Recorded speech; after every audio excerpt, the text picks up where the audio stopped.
ಅದರಲ್ಲಿರುವ ಪ್ರತಿ ಪಾಠವನ್ನು ನಾವು ಕಲಿತುಕೊಂಡು ದೇವರ ಮಕ್ಕಳಾಗಿ ವಾಕ್ಯದಲ್ಲಿ ದೊಡ್ಡವರಾಗೋಕ್ಕೆ ಪ್ರಯತ್ನ ಪಡೋಣ. ಇವತ್ತು ನಮ್ಮ ಪಾಠ ಬೈಬಲ್ ಎಂದರೇನು, ಬೈಬಲ್ ಹೇಗೆ ಓದಬೇಕು. ತುಂಬಾ ಸತ್ತು ಎಲ್ಲರೂ ಕೇಳಿರುವ ಪಾಠ, ಆದರೂ ಆ ಪಾಠದಂತೆ ನಡೆಯುವವರಾಗಿ ಯಾರೂ ಇರಲ್ಲ. ಅದಕ್ಕೆ ನಾವು ಇವತ್ತು ಬೈಬಲ್ ಎಂದರೆ ಏನು, ಬೈಬಲ್ ಹೇಗೆ ಓದಬೇಕು, ಬೈಬಲ್ ಎಂದರೆ ಏನು ಹೇಳರು ಪ್ರಿಯರೇ. ಬೈಬಲ್ ಎಂದರೆ ಸಮಾಜದಲ್ಲಿ ಮಾತಾಡುವ ಮಾತು. ನಮಗೇನು ಗೊತ್ತು ಹೇಳ್ರಿ, ಸಮಾಜದಲ್ಲಿ ಬೈಬಲ್ ಎಂದರೆ ಕ್ರೈಸ್ತರ ಒಂದು ಮತ ಪುಸ್ತಕ. ಸಮಾಜದಲ್ಲಿ ಮಾತಾಡುವ ಮಾತು ಏನಂತಾರೆ, ಬೈಬಲ್ ಎಂದರೆ ಕ್ರೈಸ್ತರ ಒಂದು ಮತ ಪುಸ್ತಕ. ಬೈಬಲ್ ಎಂದರೆ ಕ್ರೈಸ್ತರ ಪ್ರಾಮಾಣಿಕ ಗ್ರಂಥ. ಬೈಬಲ್ ಎಂದರೆ ಒಂದು ಹಳೆ ಒಡಂಬಡಿಕೆ ಹೊಸ ಒಡಂಬಡಿಕೆ ಒಳಗೊಂಡಿರುವ ಒಂದು ಬುಕ್ ಎಂದು ಲೋಕದಲ್ಲಿರುವ ಮನುಷ್ಯರೆಲ್ಲರೂ ಮಾತಾಡುತ್ತಾರೆ. ಕ್ರೈಸ್ತರನ್ನು ನಾವು ಕೇಳಿದರೆ ಬೈಬಲ್ ಎಂದರೆ ಏನು ಅಂದ್ರೆ, ಕ್ರೈಸ್ತರನ್ನು ಕೇಳಿದರೆ ಬೈಬಲ್ ಎಂದರೆ ದೇವರು ನಮಗೆ ಕೊಟ್ಟಿರುವ ಒಂದು ಪುಸ್ತಕ ಎಂದು ಹೇಳುತ್ತಾರೆ. ಆದರೆ ಬೈಬಲ್ ಎಂದರೆ ಏನು ಅವರ ಮಾತಿನಲ್ಲಿ ಬರಲ್ಲ. ಯಾಕಂದ್ರೆ ಬೈಬಲ್ ಎಂದರೆ ಏನು ಯಾರಿಗೂ ಗೊತ್ತಿಲ್ಲ ಅದರ ಬಗ್ಗೆ. ಕ್ರೈಸ್ತರಾಗಿ ಜೀವಿಸುವಂತರಲ್ಲಿ ಸುಮಾರು 400 ಕೋಟಿ ಜನ ಕ್ರೈಸ್ತರಾಗಿ ಜೀವನ ಮಾಡುತ್ತಾ ಇದ್ದಾರೆ.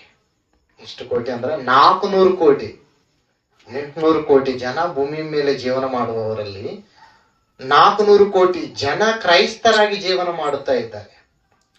ಆ ಕ್ರೈಸ್ತರಲ್ಲಿ ಬೈಬಲ್ ಎಂದರೇನು ನಾವು ಕೇಳಿದರೆ, ಬೈಬಲ್ ಬಗ್ಗೆ ಅವರಿಗೆ ಸರಿಯಾದ ಉದ್ದೇಶ, ಸರಿಯಾದ ಸಮಾಧಾನ ಗೊತ್ತಿಲ್ಲ ಪ್ರಿಯರೇ.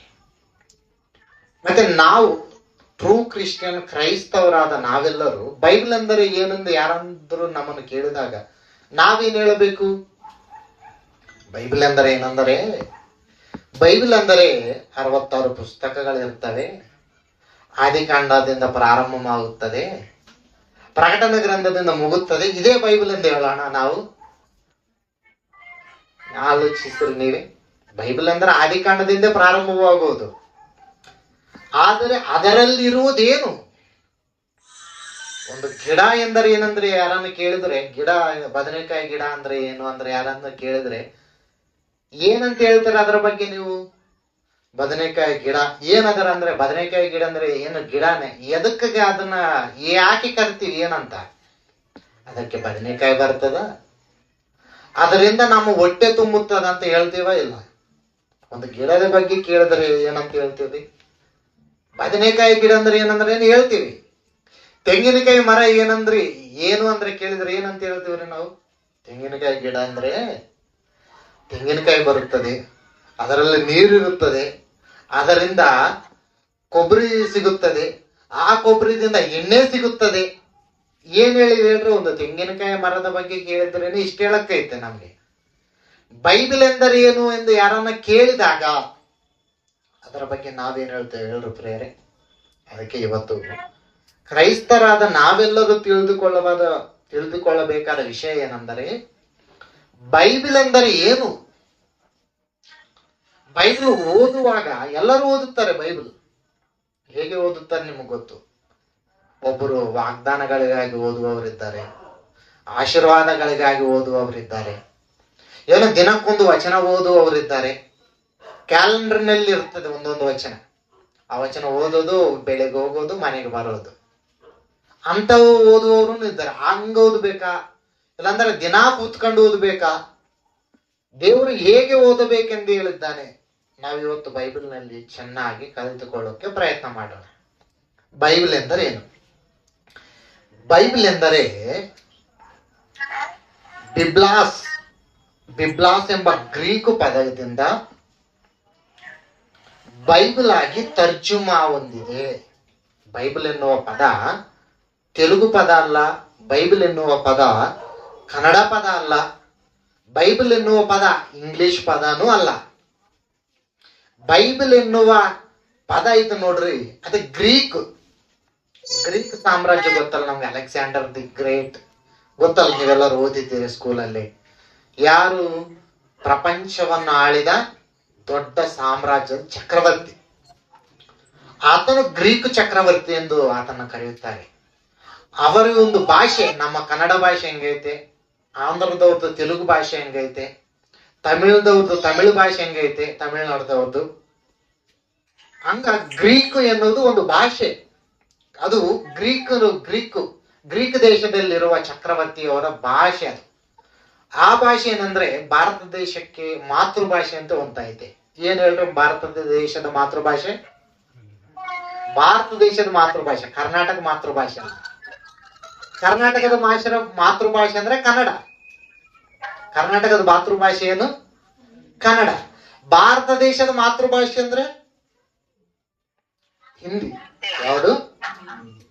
ಭಾರತ ದೇಶದ ಮಾತೃಭಾಷೆ ಯಾವುದು ಎಂದರೆ ಭಾರತ ದೇಶದ ಮಾತೃಭಾಷೆ ಹಿಂದಿ ಮಾತೃಭಾಷೆ. ಅಲ್ಲಿ ಗುಜರಾತ್ಗೆ ಹೋಗ್ರಿ ಹಿಂದಿ ಮಾತಾಡುವವರು ಇರ್ತಾರೆ, ಕರ್ನಾಟಕದಲ್ಲಿ ಹಿಂದಿ ಮಾತಾಡುವವರು ಇರ್ತಾರೆ, ಆಂಧ್ರ ಪ್ರದೇಶಕ್ಕೆ ಹೋದ್ರೆ ಹಿಂದಿ ಮಾತಾಡುವವರು ಇರ್ತಾರೆ. ಯಾಕಪ್ಪ ಎಲ್ಲರೂ ಮಾತಾಡ್ತೀರಿ ಎಂದು ಕೇಳಿದ್ರೆ ಭಾರತ ದೇಶದ ಮಾತೃಭಾಷೆ ಹಿಂದಿ. ಗೊತ್ತಲ್ಲಿದೆ ನಮ್ಗೆ. ಹಾಗೆ ಗ್ರೀಕ್ ಚಕ್ರವರ್ತಿಯವರು ಪ್ರಪಂಚವನ್ನು ಪರಿಪಾಲಿಸುವಾಗ ಅವರ ಒಂದು ಮಾತೃಭಾಷೆ ಯಾವುದು ಎಂದರೆ ಗ್ರೀಕ್. ಆ ಗ್ರೀಕ್ನಲ್ಲಿ ಬಿಬ್ಲಾಸ್ ಎಂದು ಕರೆಯುತ್ತಾರೆ ಬೈಬಲ್ ಅನ್ನ. ಆ ಬಿಬ್ಲಾಸ್ ಅನ್ನೋ ಪದ ಕ್ರೈಸ್ತರು ಕರೆಯುವುದಕ್ಕೆ ಬೈಬಿಲ್ ಎಂದು ವರ್ಗೀಕರಣ ಮಾಡಿದ್ದಾರೆ. ಅರ್ಥ ಆಗಕತ್ತದಲ್ರಿ ಎಲ್ಲರಿಗೆ? ಅರ್ಥ ಆಗಕತ್ತದಲ್ಲ? ಅದು ಬೈಬಲ್ ಎನ್ನುವುದು, ಬೈಬಲ್ ಎನ್ನುವ ಪದ ಅದು.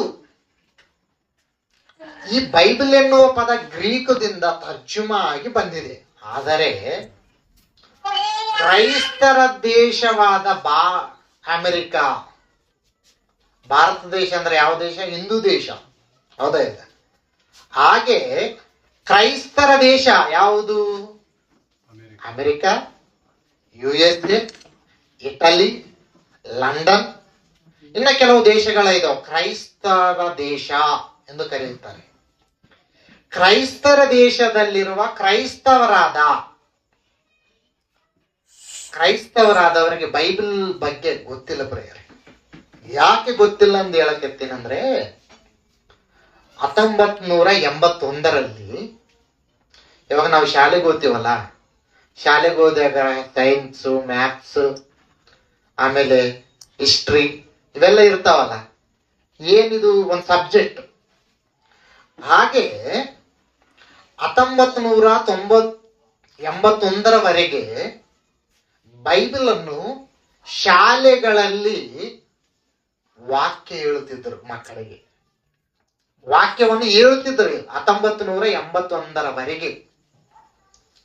ಯಾಕೆ? ಕ್ರೈಸ್ತರಾದ ನಾವು ಕ್ರೈಸ್ತ ದೇಶರೆಂದು ಕರೆಯಲ್ಪಡುತ್ತಿರುವ ನಾವೆಲ್ಲರೂ ನಮ್ಮ ಮಕ್ಕಳಿಗೆ ಬೈಬಲ್ನಲ್ಲಿರುವ ಪ್ರತಿಯೊಂದು ಮಾತನ್ನು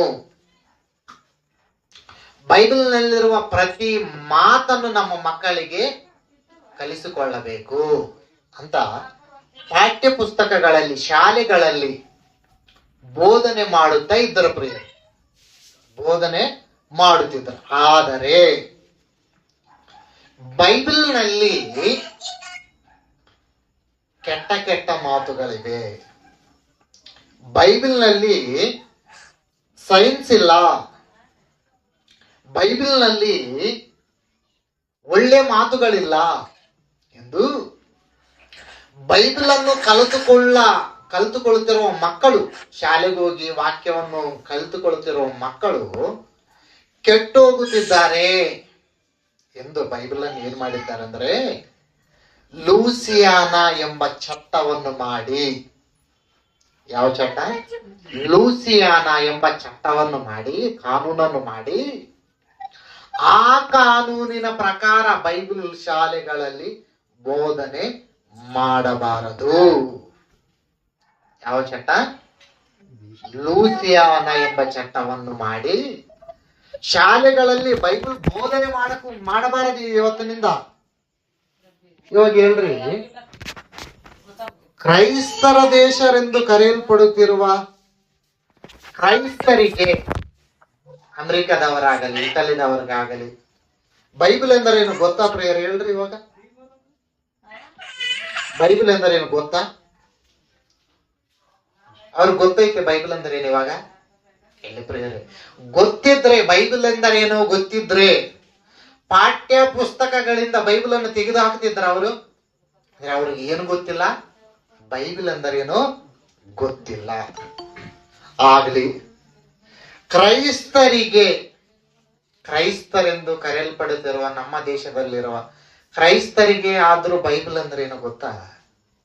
ಇಲ್ಲಿ ಪ್ರಿಯರೇ, ಕ್ರೈಸ್ತರಾದವರು ಯಾರಾದ್ರೂ ನೋಡ್ರಿ ನೀವು, ಒಬ್ಬ ಪಾಸ್ಟ್ ಆಗಲಿ ತನ್ನ ಮಗನನ್ನು ಇಂಜಿನಿಯರ್ ಆಗಿ ಮಾಡುವುದಕ್ಕೆ ಇಷ್ಟಪಡ್ತಾನೆ, ಡಾಕ್ಟರ್ ಆಗಿ ಮಾಡುವುದಕ್ಕೆ ಇಷ್ಟಪಡ್ತಾನೆ, ಹೌದಲ್ಲ?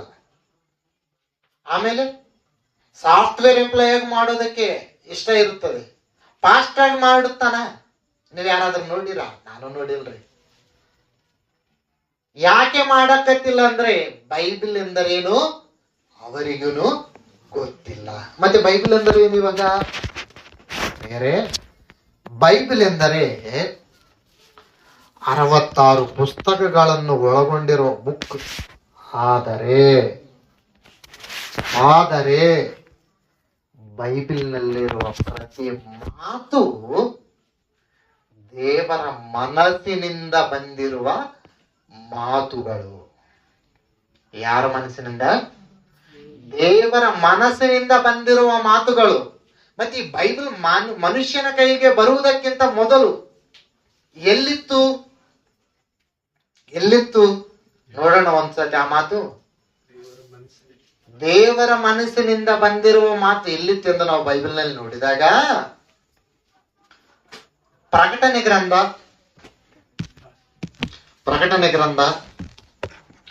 5ನೇ ಅಧ್ಯಾಯ 1ನೇ ವಚನ ಓದುವವರು. ಪ್ರಕಟಣೆ ಗ್ರಂಥ 5ನೇ ಅಧ್ಯಾಯ 1ನೇ ವಚನ ಕನ್ನಡದಲ್ಲಿ ಓದಿ. ಬಲಗೈಯಲ್ಲಿ ಒಂದು ಸುರುಳಿಯನ್ನು ಕಂಡೆನು. ಮುಂದೊಂದರ ಚದುವುತ್ತಾರು. ಬರೆದಿತ್ತು, ಅದು 7 ಮುದ್ರೆಗಳಿಂದ ಮುದ್ರಿತವಾಗಿತ್ತು. ಇದಲ್ಲದೆ ಬಲಿಷ್ಠನಾದ ಒಬ್ಬ ದೇವದೂತನು ಈ ಸುರುಳಿಯನ್ನು ಬಿಚ್ಚುವುದಕ್ಕೂ ಇದರ ಮುದ್ರೆಗಳನ್ನು ಒಡೆಯುವುದಕ್ಕೂ ಯಾವನು ಯೋಗ್ಯನು ಎಂದು ಮಹಾಶಬ್ದದಿಂದ ಸಾರುವುದನ್ನು ಕಂಡೆನು. ಆ ಸುರುಳಿ ಆದರೂ ಅದರೊಳಗಡೆ ಹೋದ್ರಮ್ಮ ಎಲ್ಲಿತ್ತಂತ ನೋಡ್ರಿ. ಅದು ಅದರೊಳಗೆ ನೋಡುವುದಕ್ಕಾದರೂ ಪರಲೋಕದಲ್ಲಿ ಆಗಲಿ ಭೂಲೋಕದಲ್ಲಿ ಆಗಲಿ ಭೂಮಿಯ ಕೆಳಗಾಗಲಿ ಯಾವನಿಗೂ ಶಕ್ತಿ ಇರಲಿಲ್ಲ. ಆಗ ಸುರುಳಿಯನ್ನು ಬಿಚ್ಚುವುದಕ್ಕಾಗಲಿ ಅದರಲ್ಲಿ ನೋಡುವುದಕ್ಕಾಗಲಿ ಯೋಗ್ಯನಾದವನು ಒಬ್ಬನು ಸಿಕ್ಕಲಿಲ್ಲವಾದ ಕಾರಣ ನಾನು ಬಹಳವಾಗಿ ಅಳುತ್ತಿರಲು ಹಿರಿಯರಲ್ಲಿ ಒಬ್ಬನು ನನಗೆ, ಅಳಬೇಡ, ಅದು ಯೂದ ಕುಲದಲ್ಲಿ ಜನಿಸಿದ ಸಿಂಹವು ದಾವೀದನ ಅಂಕುರದವನು ಆಗಿರುವ ಆತನು ಜಯ ಹೊಂದಿದನು. ಆತನು ಆ ಸುರುಳಿಯನ್ನು ಅದರ 7 ಮುದ್ರೆಗಳನ್ನು ಬಿಚ್ಚುವನು ಎಂದು ಹೇಳಿದನು. ನೋಡ್ರಿ ಏನ್ ಹೇಳಕತ್ತಾನೆ ಇಲ್ಲಿ. ಎಲ್ಲಿತ್ತಂತ? ಅದು ಸಿಂಹಾಸನದ ಮೇಲೆ ಆಸೀನನಾಗಿರುವ ಅವನ ಕೈಯಲ್ಲಿ. ಅವನು ಅಂದರಲ್ಲಿ ದೇವರ ಕೈಯಲ್ಲಿ. ಏನೈತೆ ಪ್ರಿಯರ ದೇವರ ಕೈಯಲ್ಲಿ? ಏನೈತೆ? ಸುರುಳಿ ಅಂದರೆ ಬುಕ್. ಸುರುಳಿ ಅಂದರೆ ಏನು? ಕನ್ನಡದಲ್ಲಿ ಬುಕ್, ಇಂಗ್ಲಿಷ್ ಅಲ್ಲಿ ಬುಕ್, ಅದು ಕನ್ನಡದಲ್ಲಿ ಸುರುಳಿ ಅಂದರೆ ಗ್ರಂಥ ಎಂದರ್ಥ. ಏನು? ಗ್ರಂಥ. ಈ ಸುರುಳಿ ಯಾರ ಕೈಯಲ್ಲೈತೆ? ಮನುಷ್ಯನ ಕೈಯಲ್ಲೈತೆನಾ ದೇವರ ಕೈಯಲ್ಲೇ? ನೋಡ್ರಿ ಪ್ರೇರಿ, ಯಾರ ಕೈಯಲ್ಲಿ ಐತಿದು? ದೇವರ ಕೈಯಲ್ಲಿರುವ ಬೈಬಲ್. ದೇವರ ಕೈಯಲ್ಲಿರುವ ಬೈಬಲ್ ಯಾರ ಕೈಗೆ ಬಂದಿದೆ? ತನ್ನ ಮನಸ್ಸಿನೊಳಗಿರುವ ಮಾತುಗಳು, ದೇವರ ಮನಸ್ಸಿನೊಳಗಿರುವ ಮಾತುಗಳು ದೇವರ ಗ್ರಂಥದಲ್ಲಿ ಸುರುಳಿಯಲ್ಲಿ ಬರೆದಿರುವ ಪ್ರತಿ ಮಾತನ್ನು ತನ್ನ ಕೈಯಲ್ಲಿ ಹಿಡ್ಕೊಂಡಿದ್ದಾನೆ. ಯಾರ ಕೈಯಲ್ಲಿ? ದೇವರ ಕೈಯಲ್ಲಿ. ದೇವರ ಕೈಯಲ್ಲಿರುವ ಮಾತುಗಳು ದೇವರೊಂದು ಆಸೆ ಪಟ್ಟಿದ್ದಾನೆ ಪ್ರಿಯರೇ. ಯಾವ ಆಸೆ ಗೊತ್ತಾ? ದೇವರ ಆಸೆ ಏನಂದ್ರೆ ತನ್ನ ಕೈಯಲ್ಲಿರುವ ಪ್ರತಿ ಮಾತುಗಳನ್ನು ಭರಿಸಬೇಕು. ಏನ್ ಮಾಡ್ಬೇಕು? ಭರಿಸಬೇಕು, ಬರಿಬೇಕು. ನಾವು ಅವಾಗ ಅನ್ಕೊಂತೀವಲ್ಲ, ಏನ್ ಅನ್ಕೊಂತೀವ ನಾವಂದ್ರೆ, ನನ್ನ ಮನಸ್ಸಿನಲ್ಲಿರುವ ಮಾತುಗಳು ಭರಿಸಬೇಕು ಯಾರ ಜೊತೆ ಆದ್ರು, ಇಲ್ಲ ಬರಿಬೇಕು ಯಾರಾದ್ರು. ಹಾಗೆ ದೇವರು ತನ್ನ ಮನಸ್ಸಿನೊಳಗಿರುವ ಮಾತುಗಳನ್ನೆಲ್ಲ ಏನ್ ಮಾಡಿದ್ದಾನಂದ್ರೆ ಪ್ರಿಯರೇ, ಭರಿಸಿದ್ದಾನೆ. ಭರಿಸಿ ನಮ್ಮ ಕೈಗೆ ಕೊಟ್ಟಿರುವ ಗ್ರಂಥವೇ ಬೈಬಲ್. ಮತ್ತೆ ಯಾರಾದ್ರೂ ನಮ್ಮ ಹತ್ರ ಬಂದು ಬೈಬಲ್ ಅಂತಿರಲ್ಲ ನೀವು, ಮತ್ತೆ ಬೈಬಲ್ ಎನ್ನುವ ಪದ ಬೈಬಲ್ ಅಲ್ಲಿ ಇದೆಯಾ ಅಂತ ನಮ್ಮನ್ನು ಕೇಳಿದ್ರೆ ಯಾರಾದ್ರೂ ನಾವೇನ್ ಹೇಳ್ತೀವಿ ಹೇಳ್ರಿ? ದೇವರು ಬರೆಸಿದ್ದಲ್ಲ. ಬೈಬಲ್ ಎನ್ನುವ ಪದ ಬೈಬಲ್ ಅಲ್ಲಿ ಇದೆಯಾ? ಇಲ್ಲ. ಬೈಬಲ್ ಎನ್ನುವ ಪದ ಬೈಬಲ್ ಅಲ್ಲಿ ಇಲ್ಲ. ಯಾಕೆಲ್ಲ ಬೈಬಲ್ ಎನ್ನುವ ಪದ? ಬೈಬಲ್ ಎನ್ನುವ ಪದ ಎಲ್ಲಿಂದ ಬಂದಿದೆ? ಗ್ರೀಕ್ ಭಾಷೆಯಿಂದ. ಬಿಬ್ಲಾಸ್ ಎನ್ನುವ ಪದ ಗ್ರೀಕ್ ಭಾಷೆಯಿಂದ ತರ್ಜುಮಾಗಿ ಬೈಬಲ್ ಎಂದು ಕರೆಯಲ್ಪಡುತ್ತಿದೆ. ಆದರೆ ಕನ್ನಡ ಬೈಬಲ್ ಅಲ್ಲಾಗಲಿ, ತೆಲುಗು ಬೈಬಲ್ ಅಲ್ಲಾಗಲಿ ಫಸ್ಟ್ ಒಂದು ಐತೆ ನೋಡ್ರಿ. ಇಲ್ಲಿ ಏನೈತೆ ಬೈಬಲ್ ಅಂತ ಐತೆನಾ? ನಿಮ್ ಬೈಬಲ್ ಮುಂದೆ ಏನಂತ ಇದೆ? ಏನೈತೆ? ಪರಿಶುದ್ಧ ಗ್ರಂಥ. ಕನ್ನಡದಲ್ಲಿ ನೋಡ್ರಿ, ನನ್ನ ಕೈಯಲ್ಲಿ ಐತೆ. ಏನೈತೆ? ಸತ್ಯ ವೇದವು ಐತೇನೇ ಇಲ್ಲ. ಮತ್ತೆ ಇದನ್ನು ಬೈಬಲ್ ಅಲ್ಲಿ ಇಲ್ಲ. ಬೈಬಲ್ ಎನ್ನುವ ಪದ ಬೈಬಲ್ ಅಲ್ಲಿ ಇಲ್ಲ. ಮತ್ತೆ ಬೈಬಲ್ ಎನ್ನುವ ಪದ ಇಲ್ಲ ಅಂದ್ರೆ ಇವಾಗ ಸತ್ಯವೇದ ಕನ್ನಡದಲ್ಲಿ ಅಂತ ಕರೀತೀವಿ, ಅದೇ ಇಲ್ಲ. ಸತ್ಯವೇದ ದೇವರ ಪುಸ್ತಕ ಇಂದು ಬೈಬಲ್ ಅಲ್ಲಿ ಇಲ್ಲ. ಒಂದ್ಸತಿ ಒಂದ್ ಮಾತು ನೋಡೋಣ. ಯೆಶಾಯನು ಬರೆದ ಗ್ರಂಥ 34ನೇ ಅಧ್ಯಾಯ. ಯೆಶಾಯನು ಬರೆದ ಗ್ರಂಥ 34ನೇ ಅಧ್ಯಾಯ 16ನೇ ವಚನ ನೋಡ್ರಿ. ಯೆಶಾಯನು ಬರೆದ ಹುಡುಕಿ ಹೋದಿರಿ, ಇವುಗಳಲ್ಲಿ ಯಾವುದು ಇಲ್ಲದಿರದು. ಯೆಶಾಯನು ಬರೆದ, ಒಂದು ನಿಮಿಷ ಮತ್ತೆ ಓದ್ರಿ. ಯೆಶಾಯನು ಬರೆದ ಗ್ರಂಥ 34ನೇ ಅಧ್ಯಾಯ 16ನೇ ವಚನ. ಯೆಹೋವನ ಶಾಸ್ತ್ರದಲ್ಲಿ ಹುಡುಕಿ ಓದಿರಿ. ಯೆಹೋವನ ಶಾಸ್ತ್ರ ತೆಲುಗಿನಲ್ಲಿ ನೋಡಿದರೆ ಯೆಹೋವ ಗ್ರಂಥಮು అని. ಹೌದಾ ಇಲ್ರಿ ಪ್ರಿಯರೇ? ಯೆಹೋವನ ಶಾಸ್ತ್ರ ಎನ್ನುವ ಪದ ಬೈಬಲ್ ಅಲ್ಲಿ ಐತೇ ಇಲ್ಲ? ಇವಾಗ ಆಲೋಚನೆ ಮಾಡ್ರಿ ನೀವು. ಯೆಹೋವನ ಶಾಸ್ತ್ರ ಯಾರ ಕೈಯಿಂದ ಬಂದಿದೆ? ಬೈಬಲ್ ದೇವರ ಕೈಗಳಿಂದ, ದೇವರ ಮನಸ್ಸಿನಿಂದ ದೇವರ ಕೈಗಳಲ್ಲಿ ಬರೆಸಿದ್ದಾನೆ. ಇದು ಯಾವ ಗ್ರಂಥ? ಯೆಹೋವನ ಶಾಸ್ತ್ರ. ಯೆಹೋವನ ಶಾಸ್ತ್ರದಲ್ಲಿರುವ ಮಾತುಗಳು ಏನ್ ಮಾಡ್ಬೇಕಂತ ಇವಾಗ ನಾವು ಹುಡುಕಿ ಓದಿರಿ. ಏನ್ ಹುಡುಕ್ಬೇಕಂತ. ಏನ್ ಬಂಗಾರ ಹುಡುಕ್ಬೇಕಾ? ದುಡ್ಡು ಹುಡುಕ್ಬೇಕಾ? ಬೈಬಲ್ ಅಲ್ಲಿ ಎಲ್ಲಿ ಸಿಗುತ್ತದಪ್ಪ? ಹೌದಾ ಇಲ್ರಿ? ಯಾರಾದ್ರೂ ನಮ್ಮ ತಾತನವರು ಬರೆದಿಟ್ಟಿರುತ್ತಾರೆ ಏನಂತ, ಇಲ್ಲಿ ಬಂಗಾರ ಸಿಗುತ್ತದೆ ಮ್ಯಾಪ್. ಯಾಕಂದ್ರೆ ಅವ್ರು ಬಚ್ಚಿಟ್ಟಾರೆ. ಬೈಬಲ್ ಅಲ್ಲಿ ಏನ್ ಹುಡುಕ್ಬೇಕು ಇವಾಗ ನಾವು? ಏನ್ ಹುಡುಕ್ಬೇಕು? ಏನ್ ಓದಬೇಕು? ದೇವ್ರು ಹೇಳಕತ್ತಾನ ಇಲ್ಲಿ, ಯೆಹೋವನ ಶಾಸ್ತ್ರವನ್ನು ಹುಡುಕಿ ಓದಿರಿ. ಯೆಹೋವನ ಶಾಸ್ತ್ರ ಅಂತ ಐತೆ ಇಲ್ಲ ಬೈಬಲ್ ಅಲ್ಲಿ? ಅಂದ್ರೆ ಬೈಬಲ್ ಎನ್ನುವ ಪದ ಇಲ್ಲ, ಆದ್ರೆ ಬೈಬಲ್ಗೆ ಕರೆಯಲ್ಪಡುವ ಹೆಸರು ಐತೆ, ಯೆಹೋವನ ಶಾಸ್ತ್ರ. ಇನ್ನೊಂದು ಮಾತು ನೋಡೋಣ. ಇನ್ನೊಂದು ಮಾತು ಬೈಬಲ್ ಅಲ್ಲಿ ಪ್ರಕಟಣೆ ಗ್ರಂಥ 1ನೇ ಅಧ್ಯಾಯ 3ನೇ ವಚನ ನೋಡ್ರಿ. ಮೊದಲನೇ ವಚನದಿಂದ ನೋಡಿ. ಪ್ರಕಟಣೆ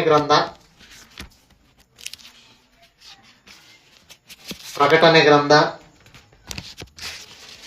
ಮೊದಲನೇ ಅಧ್ಯಾಯ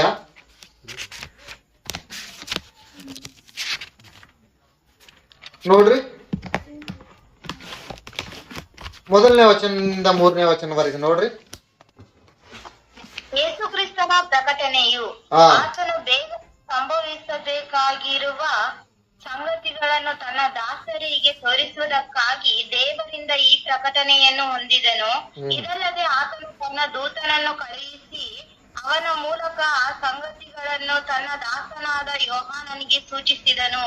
ಯೋಹಾನನು ತಾನು ಕಂಡದ್ದನ್ನೆಲ್ಲ ತಿಳಿಸುವವನಾಗಿ ದೇವರ ವಾಕ್ಯದ ವಿಷಯವಾಗಿಯೂ ಯೇಸು ಕ್ರಿಸ್ತನು ಹೇಳಿದ ಸಾಕ್ಷಿಯ ವಿಷಯವಾಗಿಯೂ ಸಾಕ್ಷಿ ಕೊಟ್ಟನು. ಈ ಪ್ರವಾದನಾ ವಾಕ್ಯಗಳನ್ನು ಓದುವಂತವನು ಕೇಳುವಂತವರು ಈ ಪ್ರವಾದನೆಯಲ್ಲಿ ಬರೆದಿರುವ ಮಾತುಗಳನ್ನು ಕೈಗೊಂಡು ನಡೆಯುವಂತವರು ಧನ್ಯರು. ಸಾಕು ನೋಡ್ರಿ. 3ನೇ ವಚನ ನೋಡ್ರಿ. ಈ ಪ್ರವಾದನ ವಾಕ್ಯಗಳು ಏನಂತ? ಒಂದು ದೇವರ ವಾಕ್ಯ ಅಂತ ಕೇಳಿದ್ದೀವಿ, ಯೆಹೋವನ ಶಾಸ್ತ್ರ ಎಂದು ಬರೆಯಲ್ಪಟ್ಟಿದೆ. ಎರಡನೇದಾಗಿ ಏನೆಂದು ಬರೆಯಲ್ಪಟ್ಟಿದೆ ಇಲ್ಲಿ? ಪ್ರವಾದನೆ ವಾಕ್ಯ. ಯಾರ ವಾಕ್ಯಗಳಿವು? ಪ್ರವಾದನೆ ವಾಕ್ಯಗಳು. ಅಂದ್ರೆ ದೇವರ ಪ್ರವಾದನೆ ವಾಕ್ಯಗಳು ಓದುವಂತವನು ಕೇಳುವಂತವನು. ಅಂದ್ರೆ ಯಾವ ವಾಕ್ಯಗಳಿವು? ಒಂದು ಯೆಹೋವನ ವಾಕ್ಯ, ಯೆಹೋವನ ಶಾಸ್ತ್ರ, ದೇವರ ಶಾಸ್ತ್ರ.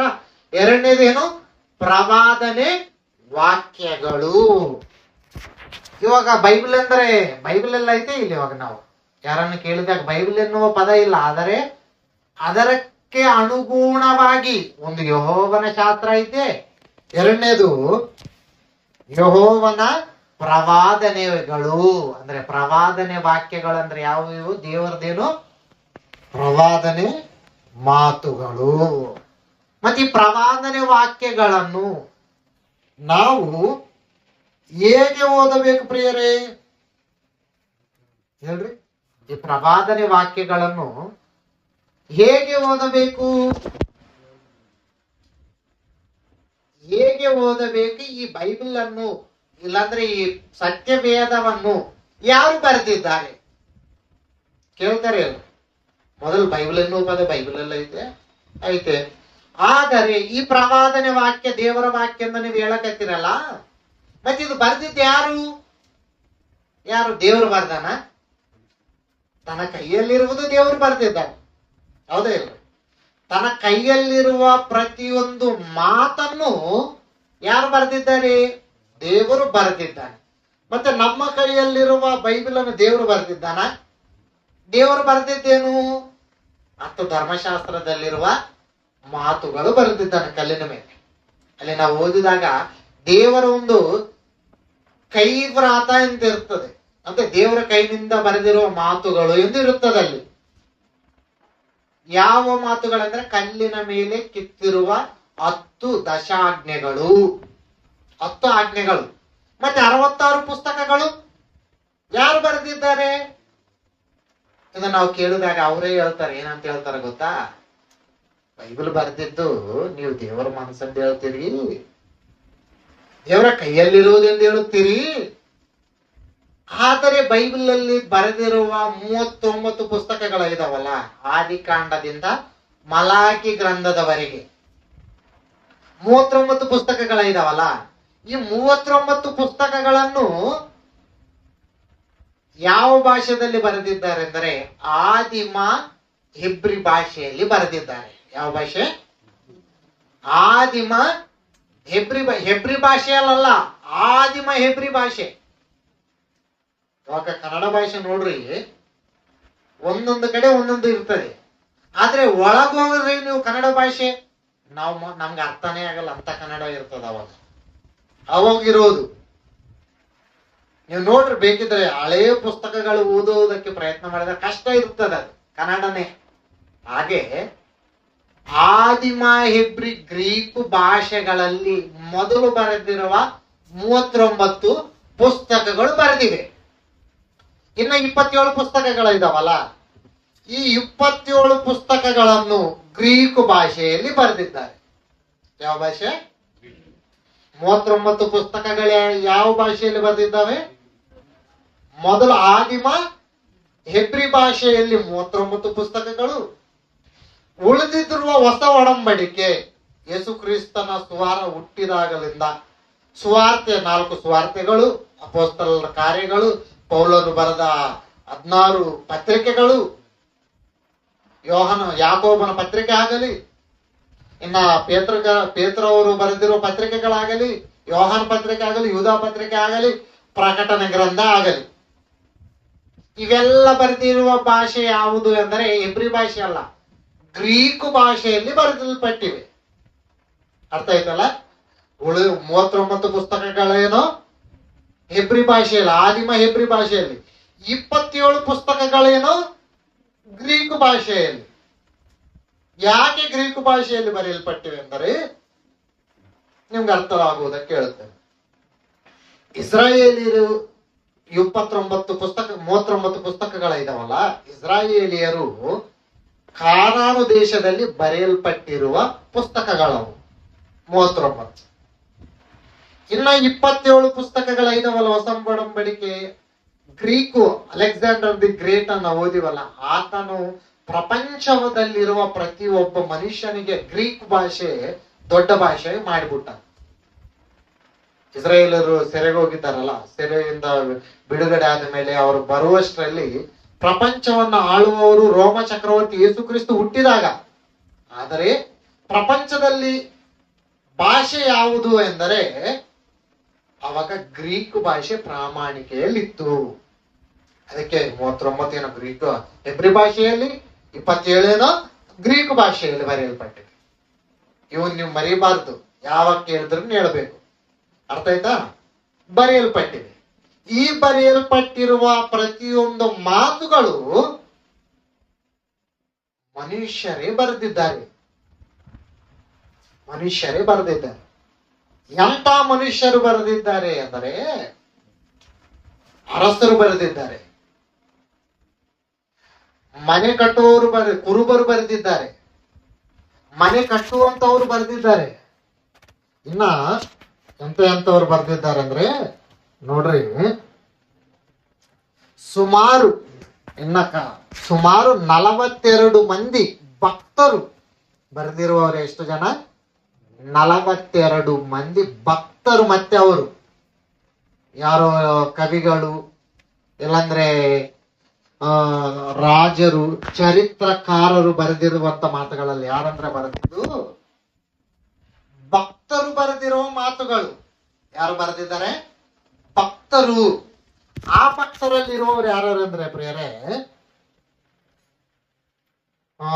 ಅವರು ರಾಜರಿದ್ದಾರೆ, ಮತ್ತೆ ಅಪೋಸ್ತಲರಿದ್ದಾರೆ, ವೈದ್ಯರಿದ್ದಾರೆ.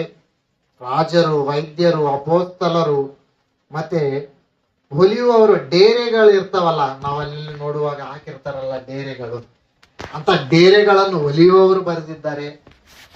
ಹೇಳ್ಬೇಕಂದ್ರೆ ವಿದ್ಯೆ ಇಲ್ಲದವರು ಬರೆದಿದ್ದಾರೆ. ಯಾರು? ವಿದ್ಯೆ, ಶಾಲೆಗೆ ಹೋಗಲಾರದೆ ವಿದ್ಯೆ ಇಲ್ಲದವರು ಇರ್ತಾರಲ್ಲ ಅಂತ ಅವರು ಬರೆದಿದ್ದಾರೆ ಬೈಬಲ್ ಅನ್ನು. ಸುಮಾರು 42 ಮಂದಿ. ಬೇರೆ ಬೇರೆ ಕಾಲಗಳಲ್ಲಿ, ಒಂದೇ ಕಾಲದಲ್ಲಿ 42 ಮಂದಿ ಪ್ರವಕ್ತರು ಬರೆದಿರುವ ಮಾತುಗಳಲ್ಲ. ಇವಾಗ ನಾವು ಕೂತೀವಲ್ಲ, ನಾನ್ ಮಾತಾಡಿ, ನೀನು ಮಾತಾಡಿ, ಇದು ಒಳ್ಳೇದು, ಇದು ಕೆಟ್ಟದ್ದು, ಹಿಂಗ ಬರಿಬೇಕಂತ ಬರೆದಿರೋ ಮಾತಲ್ಲ. ಬೇರೆ ಬೇರೆ ಕಾಲಗಳಲ್ಲಿ ಮೋಶೆ ಬರೆದಿದ್ದಾನೆ 5 ಕಾಂಡಗಳು. ಆದಿಕಾಂಡದಿಂದ ವಿಮೋಚನ ಕಾಂಡ, ಧರ್ಮೋಪದೇಶ ಕಾಂಡದವರೆಗೆ ಈ ಪಂಚಕಾಂಡ 5 ಕಾಂಡಗಳಿದಾವಲ್ಲ, ಮೋಶೆಗರು ಬರೆದಿದ್ದು. ಈಗ ಮೋಶೆಗರು ಸತ್ತೋದ್ರು. ಅವರಾದ್ಮೇಲೆ ಯೆಹೋಶುವ, ಅವರಾದ್ಮೇಲೆ ನ್ಯಾಯಾಧಿಪತಿ, ಅವರಾದ್ಮೇಲೆ ರೂತು, ಅವರಾದ್ಮೇಲೆ ಸಮುಯೇಲ್, ಅವರಾದ್ಮೇಲೆ ಅರಸುಗಳು, ಅವರಾದ್ಮೇಲೆ ದಿನವೃತ್ತಾಂತಗಳು, ಅವರಾದ್ಮೇಲೆ ಎಜ್ರ, ನೆಹೆಮ್ಯ, ಎಸ್ತೇರು, ಕೀರ್ತನೆ. ಹೀಗೆ ಬೈಬಲ್ ನಲ್ಲಿರುವ ಪ್ರತಿಯೊಂದು ಗ್ರಂಥವನ್ನು ಬರೆದಿರುವಂತವರಿದ್ದಾರೆ. ಈ ಗ್ರಂಥದಲ್ಲಿ ಚರಿತ್ರೆ ಇದೆ. ಈ ಗ್ರಂಥದಲ್ಲಿ ಈ ವಿಶ್ವ ಹೇಗೆ ಹುಟ್ಟಿದೆ ಬರೆಯಲ್ಪಟ್ಟಿದೆ. ಈ ಗ್ರಂಥದಲ್ಲಿ ಹಾಡುಗಳಿದಾವ. ಈ ಗ್ರಂಥದಲ್ಲಿ ಮನುಷ್ಯನು ದೇವರು ಅಳುತ್ತಿರುವ ಮಾತುಗಳಿದಾವೆ ಈ ಗ್ರಂಥದಲ್ಲಿ. ಮನುಷ್ಯನ ಜೀವನ ಮಾಡುವುದಕ್ಕೆ ಬೇಕಾಗಿರುವ ಪ್ರತಿಯೊಂದು ಮಾತುಗಳು ಬರೆಯಲ್ಪಟ್ಟಿದೆ. ಒಳ್ಳೆಯದು ಬರೆಯಲ್ಪಟ್ಟಿದೆ, ಕೆಟ್ಟದು ಬರೆಯಲ್ಪಟ್ಟಿದೆ. ದೇವರು ಒಳ್ಳೆಯದನ್ನೇ ಬರೆಸಿದ್ದಾನೆ, ಕೆಟ್ಟದು ಮುಚ್ಚಿಟ್ಟಿದ್ದಾನೆ ಅಂತ ಮಾತೇ ಇಲ್ಲ. ಬೈಬಲ್ ಅಲ್ಲಿ ಒಳ್ಳೆಯದು ಬರೆಯಲ್ಪಟ್ಟಿದೆ, ಕೆಟ್ಟದ್ದು ಬರೆಯಲ್ಪಟ್ಟಿದೆ. ಯಾಕೆ ಬರೆಯಲ್ಪಟ್ಟಿದೆ ಎಂದರೆ ಮನುಷ್ಯರು ಬರೆದಿದ್ದಾರೆ. ಯಾಕಂದ್ರೆ ದೇವರು ಬರೆದ್ರೆ ನಮ್ಗೆ ಅರ್ಥ ಆಗಲ್ಲ. ಅರ್ಥ ಆಗ್ತದೆ ಅರ್ಥ ಆಗಲ್ಲ. ಅದಕ್ಕೆ ಮನುಷ್ಯರ ಜೊತೆ ದೇವರೇ ಬರೆಸಿದ್ದಾನೆ. ಯಾಕಂದ್ರೆ ಭಾಷೆಗಳು ಕೊಟ್ಟಿದ್ದೇ ದೇವರೇ ಬರೆಸಿದ್ದಾನೆ. ಆದರೆ ದೇವರು ಬರೆಸಿರುವ ಪ್ರತಿ ಮಾತು ಮನುಷ್ಯರು ಬರೆಯುತ್ತಿರುವಾಗ ಹೇಗೆ ಬರೆಸಿದ್ದಾನೆಂದು ಒಂದು ಮಾತು ನೋಡೋಣ ಬೈಬಲ್ ಅಲ್ಲಿ. ಪೇತ್ರನು ಬರೆದ 2ನೇ ಪತ್ರಿಕೆಯ 1ನೇ ಅಧ್ಯಾಯ 20 ವಚನ 21ನೇ ವಚನ. ಪೇತ್ರನು ಬರೆದ 2ನೇ ಪತ್ರಿಕೆ 20ನೇ ಅಧ್ಯಾಯ 20ನೇ ವಚನ 21ನೇ ವಚನ. ಪೇತ್ರನು ಬರೆದ 1ನೇ ಗ್ರಂಥ ಕ್ಷಮಿಸಿ 2ನೇ ಗ್ರಂಥ 1ನೇ ಅಧ್ಯಾಯ 20 ವಚನ 21ನೇ ವಚನ ನೋಡ್ರಿ. ಸಮಾಧಾನ ವಾಕ್ಯವು ಈ ಶಾಸ್ತ್ರದಲ್ಲಿರುವ ಯಾವ ಶಾಸ್ತ್ರ? ಯೆಶಾಯ 34:16 ಓದಿದ್ದೀವಲ್ಲ ನಾವು ಆವಾಗ್ಲೇ. ಯೆಹೋವನ ಶಾಸ್ತ್ರದಲ್ಲಿರುವ ಈ ಶಾಸ್ತ್ರ ಅಂದ್ರೆ ಯಾವ ಶಾಸ್ತ್ರ ಇದು? ಯೆಹೋವನ ಶಾಸ್ತ್ರ, ಸತ್ಯ, ವೇದ, ಪ್ರವಾದನೆಯ ಮಾತುಗಳು. ಈ ಮಾತುಗಳು ಓದ್ರಮ್ಮ. ಕೇವಲ ಮನುಷ್ಯ ಬುದ್ಧಿಯಿಂದ ವಿವರಿಸತಕ್ಕದ್ದಲ್ಲದೆ ಮನುಷ್ಯನ ಬುದ್ಧಿಯಿಂದ ವಿವರಿಸತಕ್ಕ ಮಾತುಗಳಲ್ಲ. ನೋಡ್ರಿ, ಮನುಷ್ಯನ ಬುದ್ಧಿಯಿಂದ, ಮನುಷ್ಯನ ಜ್ಞಾನದಿಂದ ಭಕ್ತರಾಗಲಿ, ರಾಜರಾಗಲಿ, ಅಪೋಸ್ತಲರಾಗಲಿ, ವೈದ್ಯರಾಗಲಿ, ವಿದ್ಯೆ ಇಲ್ಲದವರಾಗಲಿ, ಯಾರು 42 ಮಂದಿ ಭಕ್ತರು ಬರೆದಿರುವ ಮಾತುಗಳು ಮನುಷ್ಯನ ಬುದ್ಧಿಯಿಂದ ಬರೆಯಲ್ಪಟ್ಟಿರುವಂತ ಮಾತುಗಳಲ್ಲ. ಮತ್ತೆ ಯಾರು ಮಾತು ಓದ್ರಮ್ಮ? ಯಾಕಂದರೆ ಯಾವ ಪ್ರವಾದನೆಯು ಎಂದು ಮನುಷ್ಯರ ಚಿತ್ತದಿಂದ ಉಂಟಾಗಲಿಲ್ಲ. ಮನುಷ್ಯನ ಚಿತ್ತದಿಂದ ಉಂಟಾಗಲಿಲ್ಲ. ಮತ್ತೆ ಯಾರ ಚಿತ್ತ? ಮನುಷ್ಯರು ಪವಿತ್ರಾತ್ಮ ಪ್ರೇರಿತರಾಗಿ ದೇವರಿಂದ ಹೊಂದಿದ್ದನ್ನೇ ಮಾತಾಡಿದರು. ನೋಡ್ರಿ ಪ್ರಿಯರೇ, ಯಾರಂತ? ಮನುಷ್ಯರು ಪವಿತ್ರಾತ್ಮ ಪ್ರೇರಿತರಾಗಿ. ಯಾರ ಪ್ರೇರಿತರು? ಆದಿಕಾಂಡ ಬರೀಬೇಕಂದ್ರೆ ಮೋಶೆಗೆ ಯಾರು ಪ್ರೇರಣೆ ಕೊಟ್ಟಿದ್ದಾರೆ?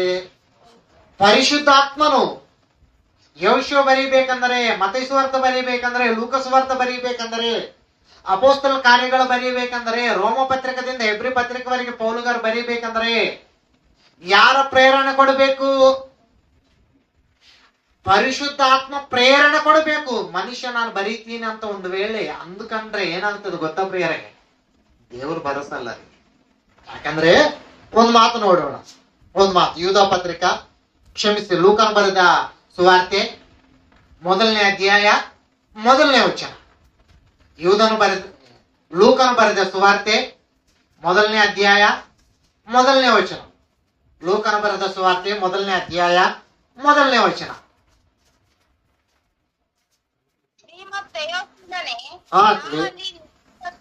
ಬಂದಿರುವ ಕಾರ್ಯಗಳನ್ನು ಮೊದಲಿನಿಂದ ಕಂಡು ಸುವಾರ್ತಾ ವಾಕ್ಯವನ್ನು ಸಾರುತ್ತಿದ್ದವರು ನಮಗೆ ತಿಳಿಸಿದ ಪ್ರಕಾರ ಆ ಕಾರ್ಯಗಳನ್ನು ಚರಿತ್ರ ರೂಪವಾಗಿ ಬರೆಯುವುದಕ್ಕೆ ಅನೇಕರು ಪ್ರಯತ್ನಿಸಿರಲಾಗಿ. ನೋಡ್ರಿ ಒಂದು ನಿಮಿಷ ನಿಲ್ಲಿ ಅಮ್ಮ. ಆ ಕಾರ್ಯಗಳನ್ನು ಚರಿತ್ರ ರೂಪವಾಗಿ ಅನೇಕರು ಬರೆಯುವುದಕ್ಕಾಗಿ, ಮತ್ತೆ ಹೋದ್ರ ಅದೊಂದು ಲೈನು, ಅನೇಕರು ಏನು ಮಾಡಿದಾರ ಅಂತ ನೋಡ್ರಿ. ಅಲ್ಲಿ ಆ ಕಾರ್ಯಗಳನ್ನು ಬರಿಬೇಕಂತ ಎಷ್ಟು ಜನ ಅಂತ? ಕೆಲವರ, ಅನೇಕರು, ಎಷ್ಟೋ ಜನರು ಬರಿಬೇಕಂತ ಆಸೆ ಐತೆ. ಆದರೆ ಲೋಕಸುವಾರ್ತೆಯನ್ನು ಬರೆದಿರುವ ವ್ಯಕ್ತಿ ಯಾರು ನೋಡ್ರಿ? ವೈದ್ಯನಾದ ಲೂಕ ಅವರು ಬರೆದಿದ್ದಾರೆ. ಅನೇಕರು ಬರೀಬೇಕಂತ ಇದ್ದಾರೆ. ಆದರೆ ದೇವರು ಯಾರ ಜೊತೆ ಬರೆಸಿದ್ದಾನೆ? ಲೋಕ ಎಂಬ ಡಾಕ್ಟರ್ ಜೊತೆ ಬರೆಸಿದ್ದಾನೆ. ಡಾಕ್ಟರ್ ಬರೆದಿದ್ದಾನೆ ಲೂಕಾಸ್ ವಾರ್ತೆ. ಅಂದ್ರೆ ಅನೇಕರು ಬರಿಬೇಕಂತ ಅಂದ್ಕೊಂಡ್ರನು ಬರೆಯಕ್ಕೆ ಆಗುವುದಿಲ್ಲ. ಯಾರು ಬರೆಸಬೇಕು? ನಾವಿವಾಗ ಓದಿದ್ದೀವಲ್ಲ, 2ನೇ ಪೇತ್ರನ ಪತ್ರಿಕೆ 1ನೇ ಅಧ್ಯಾಯ 20ನೇ ವಚನ 21ನೇ ವಚನದಲ್ಲಿ ಮನುಷ್ಯರು ಪರಿಶುದ್ಧಾತ್ಮ ಪ್ರೇರಿತರಾಗಿ, ಮನುಷ್ಯರು ಏನಾಗ್ಬೇಕು? ಪರಿಶುದ್ಧಾತ್ಮ ಪ್ರೇರಿತರಾಗಬೇಕು. ನಾನು ಬರಿತೀನಿ ಅಂದ್ರೆ ಬರೆಯುವುದಕ್ಕೆ ಆಗುವುದೇ ಇಲ್ಲ. ಮತ್ತೆ ಯಾರು ಬರೆಸಬೇಕು? ದೇವರು ಬರೆಸಬೇಕು. ಇವಾಗ ಬೈಬಲ್ ಯಾರು ಬರೆದಿದ್ದು? ಮನುಷ್ಯರ ಜೊತೆ ದೇವರು ಬರೆಸಿದ್ದಾನೆ. ಯಾರು?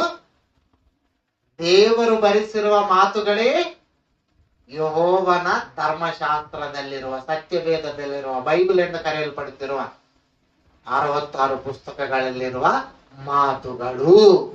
ಬೈಬಲ್ ಅಂದ್ರೆ ಏನ್? ಇವಾಗ ಅರ್ಥ ಆಯ್ತಾ ಇಲ್ಲ? ಬೈಬಲ್ ಅಂದ್ರೆ ಯಾರಿಗೇನಾದ್ರೂ ಡೌಟ್ ಐತೆ? ಎಲ್ಲರಿಗೂ ಅರ್ಥ ಆಯ್ತಲ್ಲ? ಒಳ್ಳೇದು. ಈ ಬೈಬಲ್ ಅನ್ನು ಹೇಗೆ ಓದಬೇಕು? ಬೈಬಲ್ ಅಂದ್ರೆ ಏನು ನಮ್ಗೆ ಗೊತ್ತಾಯ್ತಲ್ಲ. ದೇವರ ಕೈಯಲ್ಲಿತ್ತು, ದೇವರ ಮನಸ್ಸಿನಲ್ಲಿತ್ತು. ಮೊದಲು ದೇವರ ಮನಸ್ಸಿನಿಂದ ದೇವರ ಕೈಗಳಲ್ಲಿ ಬಂತು. ದೇವರ ಕೈಗಳಿಂದ 42 ಭಕ್ತರ ಜೊತೆ ದೇವರು ಬರೆಸಿ, ಪರಿಶುದ್ಧಾತ್ಮನಿಗೆ ಹೇಳಿ ಭಕ್ತರ ಜೊತೆ ಬರೆಸಿ ನಮಗೆ ಕೊಟ್ಟಿರುವ ಮಾತುಗಳೇ 66 ಪುಸ್ತಕಗಳಲ್ಲಿರುವ ಮಾತುಗಳು. ಹಳಒಡಂಬಡಿಕೆ ಆದಿಮ ಹೆಬ್ರಿ ಭಾಷೆಯಲ್ಲಿ ಬರೆಯಲ್ಪಟ್ಟಿದೆ. ಹೊಸ ಒಡಂಬಡಿಕೆ ಗ್ರೀಕ್ ಭಾಷೆಯಲ್ಲಿ 27 ಪುಸ್ತಕಗಳು ಗ್ರೀಕ್ ಭಾಷೆಯಲ್ಲಿ ಬರೆಯಲ್ಪಟ್ಟಿವೆ. ಅರ್ಥ ಆಯ್ತಲ್ಲ? ಇದು ಬೈಬಲ್. ಬೈಬಲ್ ಹೇಗೆ ಓದಬೇಕು? ಇವಾಗ ನಾವು ಹೇಗೆ ಓದಬೇಕು? ಸುಮ್ಮನೆ ಓದೋಣ ಹೇಳ್ರಿ, ಸುಮ್ಮನೆ ಓದೋಣ. ಹೇಗೆ ಓದಬೇಕು? ಇವಾಗ ಮನೆಗೆ ಹೋಗ್ಬೇಕಂದ್ರೆ ನೀವ್ ಹೆಂಗ ಯೋಚನೆ ಮಾಡ್ತೀರಿ? ಮನೆಗೆ ಹೋಗ್ಬೇಕೆಂದು ಹೇಳಿದ್ದಾರೆ ಇವ್ರು ಚೆನ್ನಾಗಿ. ಹೇಗೆ ಹೋಗ್ಬೇಕು? ನಾನು ನಡ್ಕಂತ ಹೋಗ್ಬೇಕಾ? ಆಟೋದಲ್ಲಿ ಹೋಗ್ಬೇಕಾ? ಕಾರಲ್ಲಿ ಹೋಗ್ಬೇಕಾ?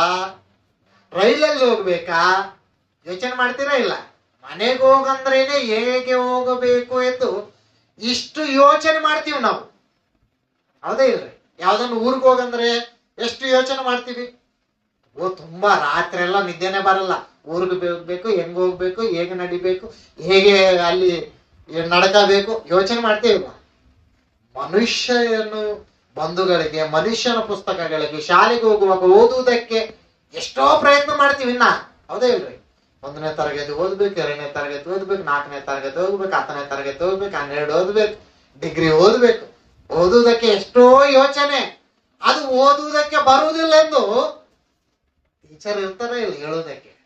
ಎಲ್ಲಪ್ಪ ಸ್ಕೂಲ್ಗೆ ಹೋಗ್ತಾರೆ, ಅವರೇ ಚೆನ್ನಾಗಿ ಕೂತ್ಕೊಂತಾರೆ, ಅವರೇ ಬುಕ್ ತೆಗಿತಾರೆ, ಓದ್ತಾರೆ, ಮನೆಗೆ ಓದ್ತಾರೆ ಹೇಳ್ತಾರೆ ಯಾರಾದ್ರೂ. ಹೀಗೆ ಮತ್ತೆ ಏನಿರ್ಬೇಕು ಓದಕ್ಕೆ? ಟೀಚರ್. ಯಾಕೆ? ನಿಮ್ಗೆ ಓದುವುದಕ್ಕೆ ಬರ್ತದಂತಾನೆ ಬರೋಲ್ಲ ಅಂತಾನ? ಬರಲ್ಲಲ್ಲ. ಓದುವುದು ಬರೋದಾದ್ರೆ ಟೀಚರ್ ಅವಸರತೆ ಇಲ್ಲ, ಶಾಲೆಗಳೇ ಬೇಕಾಗಿಲ್ಲ. ಓದುವುದು ಕಲಿಯುವುದಕ್ಕೆ ಟೀಚರ್ ಅವಶ್ಯಕತೆ, ಶಾಲೆಗಳ ಅವಶ್ಯಕತೆ ಇದ್ರೆ ದೇವರ ಮನಸ್ಸಿನಲ್ಲಿರುವ ಮಾತುಗಳು, ಮನುಷ್ಯರ ಮಾತುಗಳಲ್ಲ. ಮತ್ತೆ ಈ ಮಾತುಗಳು ಓದುವುದಕ್ಕೆ ಎಷ್ಟು ಪ್ರಯತ್ನ ಪಡ್ಬೇಕು? ಸುಮ್ಮನೆ ಕಲ್ತ್ಕೊಂಡ್ರೆ ಬರ್ತದ? ನಮಗೆ ವಾಕ್ಯವನ್ನು ಕಲಿತುಕೊಟ್ಟಿರುವ ಜಯಶಾಲಿ ಅವರು ಎಷ್ಟು ವರ್ಷಗಳು ಓದಿದ್ದಾರಂತೆ ಬೈಬಲ್? 25 ವರ್ಷ. 25 ವರ್ಷ ಓದಿ ಏನ್ ಹೇಳ್ತಾನೆ ಹೇಳ್ರಿ? ನಾನು ಅದರಲ್ಲಿ ಡಾಕ್ಟರ್, ಪ್ರೊಫೆಸರ್ ಅಂತ ಹೇಳ್ಕೊಳ್ತಾನ. ಅದರಲ್ಲಿನ ಸ್ಟೂಡೆಂಟ್, ಚಿಕ್ಕ ವಿದ್ಯಾರ್ಥಿ. ಸಮುದ್ರದಲ್ಲಿ ಎಷ್ಟು ನೀರು ಇರ್ತವೆ? ಎಷ್ಟು ನೀರು ಹೇಳ್ರಿ? ಭೂಮಿ ಅದರಲ್ಲಿ ಹಾಕಿದರೆ ಒಂದು ಭಾಗನು ಫುಲ್ ಆಗಲ್ಲಂತ. ಅಷ್ಟು ದೊಡ್ಡ ಸಮುದ್ರದಲ್ಲಿ ನನಗೆ ಸಿಕ್ಕಿದ್ದು ಒಂದು ಹನಿ ಎಂದು ಹೇಳುತ್ತಾರೆ, ಇಲ್ಲಾಂದ್ರೆ ನಾನೇ ಸಮುದ್ರ ಎಂದು ಹೇಳ್ತಾರ ಅವರು. ಹನಿ. ಅಷ್ಟು ದೊಡ್ಡ ವಾಕ್ಯವನ್ನು ಓದಿ 25 ಸಂವತ್ಸರ ಓದಿ, ವರ್ಷ ಓದಿ ಅದಿ ಸಿಕ್ಕಿದೆ ಅಂತ ಹೇಳ್ತೇವೆ. ಆದ್ರೆ ನಾವು ನೋಡ್ರಿ 1 ವರ್ಷ 2 ವರ್ಷ ಏನೋ ಬೈಬಲ್ ತಗೊಂಡು ಅದು ಇದು ಓದಿ ಅನ್ನಷ್ಟು ಜ್ಞಾನಿನೇ ಇಲ್ಲ. ಯಾಕೆ ನಾವು ಓದೋದು ಗೊತ್ತಿಲ್ಲ, ಅದೇ ಇಲ್ಲ ಪ್ರೇಯರ್. ಯೋಚನೆ ಮಾಡ್ರಿ ನೀವು. ಇವಾಗ ನಾವ್ ಹೇಗೆ ಓದ್ಬೇಕು, ಅಷ್ಟು ವರ್ಷ ಓದಿ ಅದರಲ್ಲಿ ಒಂದು ಹನಿ ತೆಗೆದಿದ್ದಾರಲ್ಲ ಹೇಗೆ ಓದಬೇಕು ಎಂದು ಅವರು ಹೇಳಿದ ಮಾತೇ ನಾನು ಹೇಳಕತ್ತೇನೆ. ಯಾಕಂದ್ರೆ ಅವರು ಹೇಗೆ ಓದಿದ್ದಾರೆ ನನಗ್ ಕಲಿಸಿದ್ದಾರೆ, ನಾನು ನಿಮ್ಗೆ ಕಲಿಸುತ್ತಿದ್ದೇನೆ ಅಷ್ಟೇ. ಅದಕ್ಕೆ ನಾವಿವತ್ತು ಹೇಗೆ ಓದೋಣ ಬೈಬಲ್.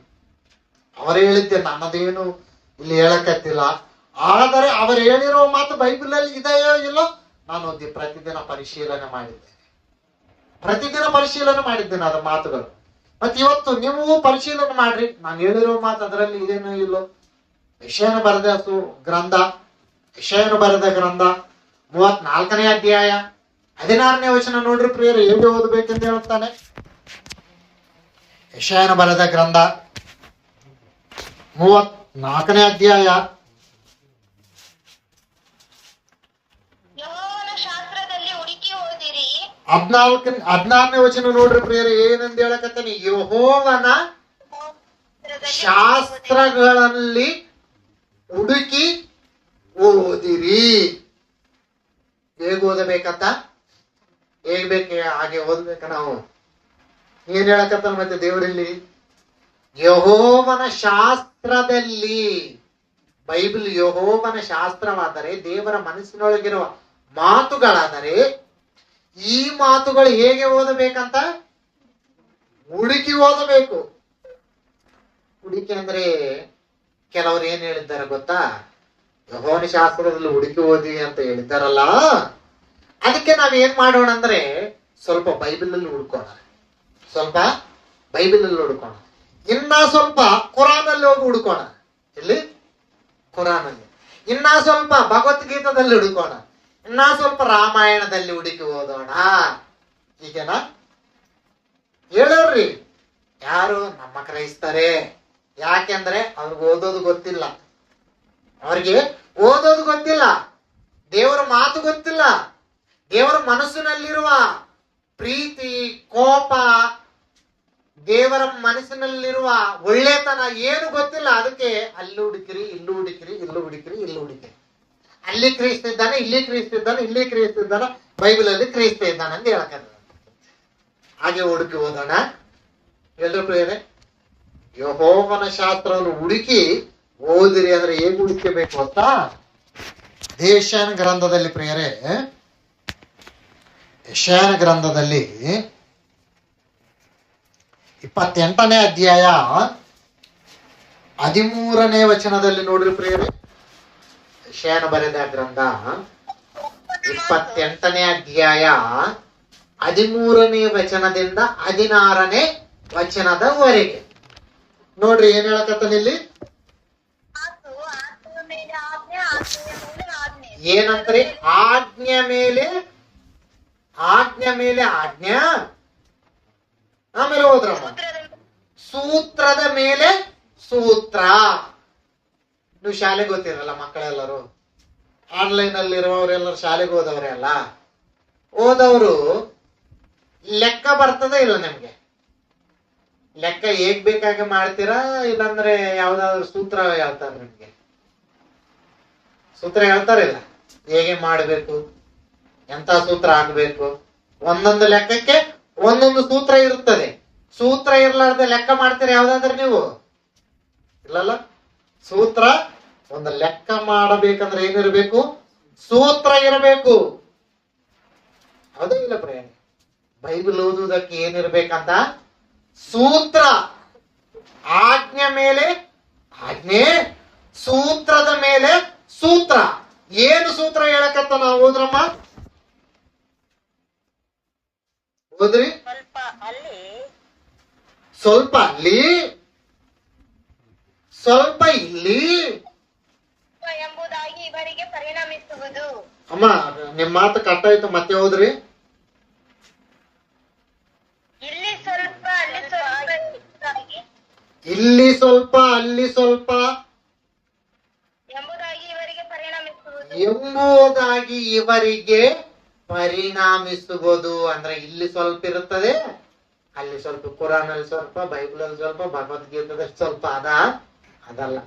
ಇಲ್ಲಿ ಸ್ವಲ್ಪ ಅಲ್ಲಿ ಸ್ವಲ್ಪ ಅಂದ್ರೆ ಬೈಬಲ್ ನಲ್ಲೇ, ಎಲ್ಲಿ ಬೈಬಲ್ ನಲ್ಲೇ ಹುಡುಕಬೇಕೆ ಬಿಟ್ಟು ಬೇರೆ ಗ್ರಂಥಗಳಲ್ಲಿ ಹುಡುಕಬಾರದು. ಮತ್ತೆ ಇವಾಗ ಬೈಬಲ್ ನಲ್ಲೇ ಹುಡುಕ್ಬೇಕಲ್ಲ, ಹೇಗೆ ಹುಡುಕ್ಬೇಕು? ಯೆಹೋವನ ಶಾಸ್ತ್ರವನ್ನು ಹೇಗೆ ಹುಡುಕಬೇಕು? ಪರಿಶೀಲನೆ ಮಾಡುತ್ತಾ, ಸೂತ್ರ ಹಾಕುತ್ತಾ ಹುಡುಕ್ಬೇಕು, ಹೌದಾ ಇಲ್ಲ? ಇವಾಗ ಪರಿಶೀಲನೆ ಮಾಡುತ್ತಾ, ಸೂತ್ರ ಹಾಕುತ್ತಾ ಹೇಗೆ ಹುಡುಕೊಂಡ್ರಿ? ಹೇಗೆ ಹುಡುಕ್ಬೇಕು ಹೇಳ್ರಿ? ಹೇಗೆ ಹುಡುಕ್ಬೇಕು? ಹೇಗೆ ಹುಡುಕ್ಬೇಕಂದ್ರೆ ಬೈಬಲ್ ನಲ್ಲಿ ಹುಡುಕಿರುವವರ ಬಗ್ಗೆ ಒಂದು ಮಾತಾಯ್ತು, ಅದು ಲಾಸ್ಟ್ ನಲ್ಲಿ ಹೇಳ್ತೀನಿ. ಆದ್ರೆ ಹೇಗೆ ಹುಡುಕ್ಬೇಕಂದ್ರೆ ಒಂದು ಮಾತು ನಿಮ್ಗೆ. ಹೇಗೆ ಹುಡುಕ್ಬೇಕಂದ್ರೆ ನಾವು ನೋಡೋಣ. ನಮ್ಮೆಲ್ಲರಿಗೆ ಗೊತ್ತಲ್ಲ, ನಮ್ಮೆಲ್ಲರಿಗೆ ಗೊತ್ತಾ ಇಲ್ಲ ಪ್ರಿಯ? ಕೈಯೇನು, ಹೇಬೇಲ, ಇವ್ರ ಬಗ್ಗೆ ಎಷ್ಟು ಜನ ಗೊತ್ತು ಹೇಳ್ರಿ ನಿಮ್ಗೆ? ಗೊತ್ತಾ ಇಲ್ಲ ನಿಮ್ಗೆ? ಇವ್ರ ಬಗ್ಗೆ ಗೊತ್ತಿಲ್ಲ, ಗೊತ್ತಲ್ಲ? ಮತ್ತೆ ಇವ್ ಕೈಯೇನು ಹೇಬೇಲು ದೇವರಿಗೆ ಏನ್ ಕೊಟ್ಟಿದ್ದಾಳೆ ಹೇಳ್ರಿ ಪ್ರಿಯರೇ? ಕೈಯೇನು ಹೇಬೇಲು ಅವರು ಏನ್ ಕೊಟ್ಟಿದ್ದಾರೆ? ದೇವರಿಗೆ ಅರ್ಪಣೆಯನ್ನು ಕೊಟ್ಟಿದ್ದಾರೆ. ಅರ್ಪಣೆ ಕೊಟ್ಟಿದ್ದಾರಲ್ಲ, ಒಳ್ಳೆ ಅರ್ಪಣೆ ಯಾರ್ದು, ಕೆಟ್ಟ ಅರ್ಪಣೆ ಯಾರ್ದು? ಹೇಬೇಲ್ದು ಒಳ್ಳೇದಂತ ದೇವರು ಬರೆಯಲ್ಪಟ್ಟಿದ್ದಾನೆ ಅಲ್ಲಿ. ಒಂದ್ಸಲ ಆದಿಕಾಂಡ ನೋಡೋಣ. ಆದಿಕಾಂಡ 4ನೇ ಅಧ್ಯಾಯ. ಆದಿಕಾಂಡ 4ನೇ ಅಧ್ಯಾಯ ಹೋದ್ರ? ಆದಿಕಾಂಡ 4ನೇ ಅಧ್ಯಾಯ.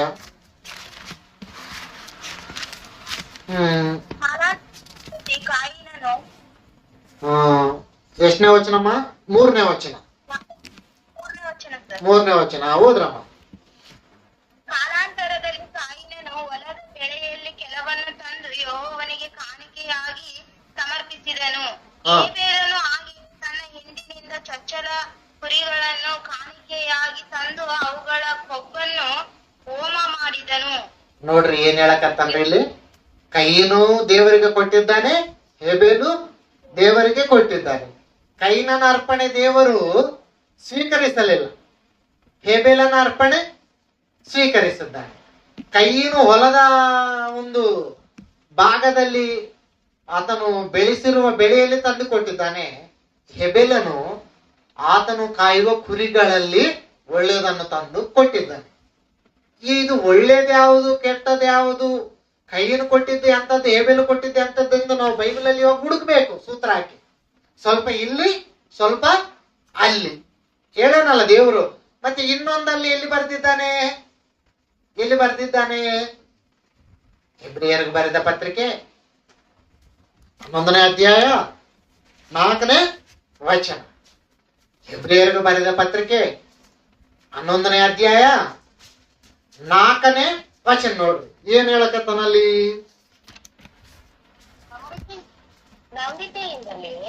ನಂಬಿಕೆಯಿಂದಲೇ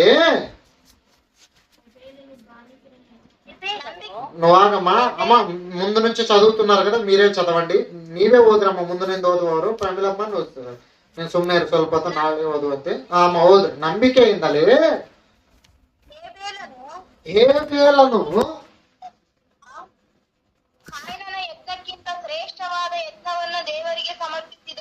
ಎದರಿಂದ? ನಂಬಿಕೆಯಿಂದಲೇ. ಅಂದ್ರೆ ಕೈಗೆ ನನಗೆ ಏನಿಲ್ಲ ದೇವರಿಗೆ ಕೊಡುವುದರಲ್ಲಿ. ಅಲ್ಲಿ ಆದಿಕಾಂಡದಲ್ಲಿ ಐತೆನಾ ಮಾತು? ಐತೇನ ಆದಿಕಾಂಡದಲ್ಲಿ? ಇಲ್ಲಲ್ಲ, ಐತೆನಾ? ಕೈನನ ಕಾಣಿಕೆ ಮೆಚ್ಚಿದ್ದಾನೆ, ಹೇಬೇಲನ ಕಾಣಿಕೆ ಕ್ಷಮಿಸಿ. ಹೇಬೇಲನ ಕಾಣಿಕೆ ಮೆಚ್ಚಿದ್ದಾನೆ, ಕೈನನ ಕಾಣಿಕೆ ಮೆಚ್ಚಿಲ್ಲ. ಅದೇ ನೋಡಿದ್ದೀವಿ ನಾವಲ್ಲಿ, ಹೌದೇ ಇಲ್ಲ? ಆದರೆ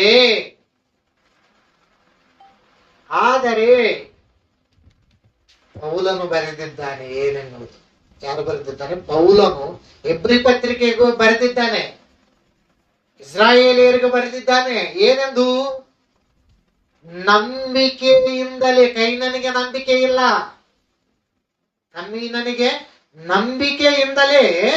ಓದ್ರಮ್ಮ ಇವಾಗ.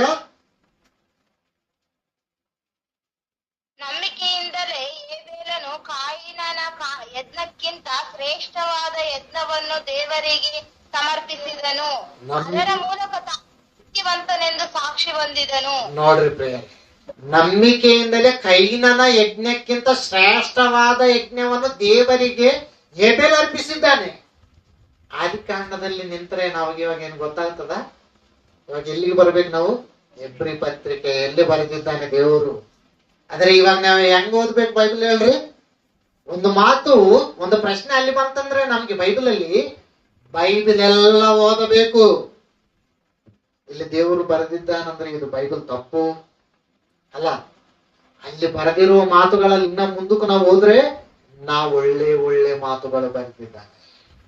ಇನ್ನ ಏನು ಒಳ್ಳೆ ಒಳ್ಳೆ ಮಾತುಗಳು ಬೈಬಲ್ ಅಲ್ಲಿ ಬರೆಯಲ್ಪಟ್ಟಿವೆ. ಒಂದರಲ್ಲಿ ಪ್ರಶ್ನೆ ಬಂದಂದ್ರೆ, ಆದಿಕಾಂಡದಲ್ಲಿ ಪ್ರಶ್ನೆ ಬಂದ್ರೆ ಅದಕ್ಕೆ ಉತ್ತರ ನಿರ್ಗಮಕಾಂಡದಲ್ಲಾದ್ರೂ ಇರ್ತದೆ, ಸಂಖ್ಯಾಕಾಂಡದಲ್ಲಾದ್ರೂ ಇರುತ್ತದೆ, ಇಲ್ಲಾಂದ್ರೆ ಯಾಜಕ ಕಾಂಡದಲ್ಲಾದ್ರೂ ಇರ್ತದೆ, ಧರ್ಮೋಪದೇಶದಲ್ಲಾದ್ರೂ ಇರ್ತದೆ. ಅಲ್ಲೆಲ್ಲಿ ಸಿಗಲಿಲ್ಲ ಅಂದ್ರೆ ಪ್ರಕಟಣೆ ಗ್ರಂಥದಲ್ಲಾದ್ರೂ ಉತ್ತರ ಸಿಗುತ್ತದೆ, ಬೈಬಲ್ ಅಲ್ಲೇ ಸಿಗುತ್ತದೆ ಪ್ರಶ್ನೆ ಬಂದ್ರೆ. ಆದ್ರೆ ಇವಾಗ ಇಲ್ಲಿ ಓದ್ಬೇಕು, ಯೆಹೋವನ ಗ್ರಂಥವನ್ನು ಆಜ್ಞೆ ಹಾಕಿ ಸೂತ್ರ ಹಾಕಿಕೊಂಡು ಪರಿಶೀಲನೆ ಮಾಡುತ್ತಾ ನಾವೇನ್ ಮಾಡ್ಬೇಕು? ಓದಬೇಕು. ಅರ್ಥ ಆಯ್ತು ಇಲ್ಲಿಗೆವರೆಗೆ? ಒಳ್ಳೇದು. ಇನ್ನೊಂದು 5 ನಿಮಿಷ ಟೈಮ್ ಆಯ್ತು, ಮುಗಿಸ್ಬಿಡ್ತೀನಿ. 5 ನಿಮಿಷ ಓದಿವಲ್ಲ, ಹಿಂಗ್ ಓದಿವಲ್ಲ ನಾವು, ಹೀಗೆ ಓದುವಂತ ನಾವು ಇನ್ನ ಹೇಗೆ ಓದಬೇಕಂದ್ರೆ ಸಂದರ್ಭಾನುಗುಣವಾಗಿ ಓದಬೇಕು. ಹೇಗೆ? ಸಂದರ್ಭಾನುಗುಣವಾಗಿ. ದೇವರು ಯಾವ ಸಂದರ್ಭದಲ್ಲಿ ಯಾರ ಜೊತೆ ಯಾಕೆ ಮಾತಾಡಿದ್ದಾನೆ? ಅರ್ಥ ಆಯ್ತಾ ಇಲ್ಲ? ಸಂದರ್ಭದ ಅನುಗುಣವಾಗಿ. ಯಾವ ಕಾಲ ಮೋಶೆ ಜೊತೆ ಮಾತಾಡಿರುವ ಕಾಲ ಯಾವುದು? ಐಗುಪ್ತು ದೇಶದಲ್ಲಿ ಇಸ್ರಾಯೇಲಿಯರು ಬಾನಿಸರಾಗಿರುವ ಕಾಲದಲ್ಲಿ ಮೋಶೆಯ ಜೊತೆ ಮಾತನಾಡಿರುವ ಕಾಲ ಯಾವ ಕಾಲದು? ಕಾಲಾನುಗುಣವಾಗಿ, ಕಾಲಕ್ಕೆ ತಕ್ಕ ಹಾಗೆ.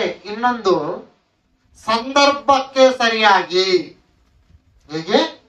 ಸಂದರ್ಭ, ಯಾರು ಯಾರ ಜೊತೆ ಮಾತಾಡುತ್ತಿದ್ದಾರೆ. ಶಾಲೆಗೆ ಹೋಗೋ ಮಕ್ಕಳಿಗೆ ಗೊತ್ತಿರ್ತದೆ, ಯಾರು ಯಾರ ಜೊತೆ ಯಾಕೆ ಮಾತಾಡುತ್ತಿದ್ದಾರೆ ಹೇಳ್ತಾರೆ. ಇಲ್ಲ, ಬೈಬಲ್ ಅಲ್ಲೇನು ಹಾಗೆ.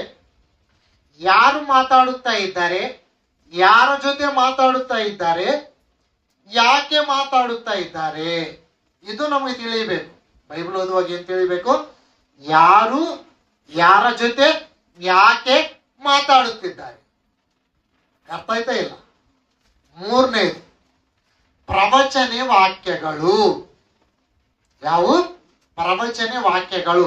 ಅವು ನೆರವೇರಿಸಲ್ಪಟ್ಟಿದೆಯಾ, ನೆರವೇರಿಸಲ್ಪಟ್ಟಿಲ್ಲವಾ, ಅವು ನಮಗೆ ಸಂಭವಿಸುತ್ತವ, ಅವು ಇಲ್ಲಾಂದ್ರೆ ನೆರವೇರಿಸಲ್ಪಟ್ಟು ಮುಗಿದೋಯ್ತಾ. ಅರ್ಥ ಆಯ್ತಿಲ್ಲ? ಪ್ರವಚನೆಗಳು. ಹಾಗೆ ಕನ್ಯಕ ಗರ್ಭವತಿಯಾಗಿ ಮಗನ್ನು ಹೇರುವಳು ಎಂದೈತೆ ಯೇಸು ಕ್ರಿಸ್ತನ ಬಗ್ಗೆ. ಇವಾಗ ಅದು ನಮ್ಗ ವರ್ತಿಸ್ತದ, ನಮ್ಗ ಸೂಚಿಸ್ತದ ಮಾತು. ಅದು ನೆರವೇರ್ತೇ ಇಲ್ಲ. ಅದು ನೆರವೇರ್ತೇನ ಇಲ್ಲ? ನೆರವೇರುವುದಕ್ಕೆ ಐತೇನ? ನೆರವೇರ್ತೇನ. ಕನ್ಯಕ ಮರಿಯಳು, ಗರ್ಭವತಿ ಆದಳು, ಮಕ್ಕಳನ್ನು ಯೇಸು ಕ್ರಿಸ್ತನನ್ನು ಹೆತ್ತಳು. ಎಷ್ಟು ವರ್ಷ ಆಯ್ತು ಅದು ನೆರವೇರಿ? 2000 ವರ್ಷ ಆಯ್ತು ಸುಮಾರು. ಹೌದಾ ಇಲ್ಲ?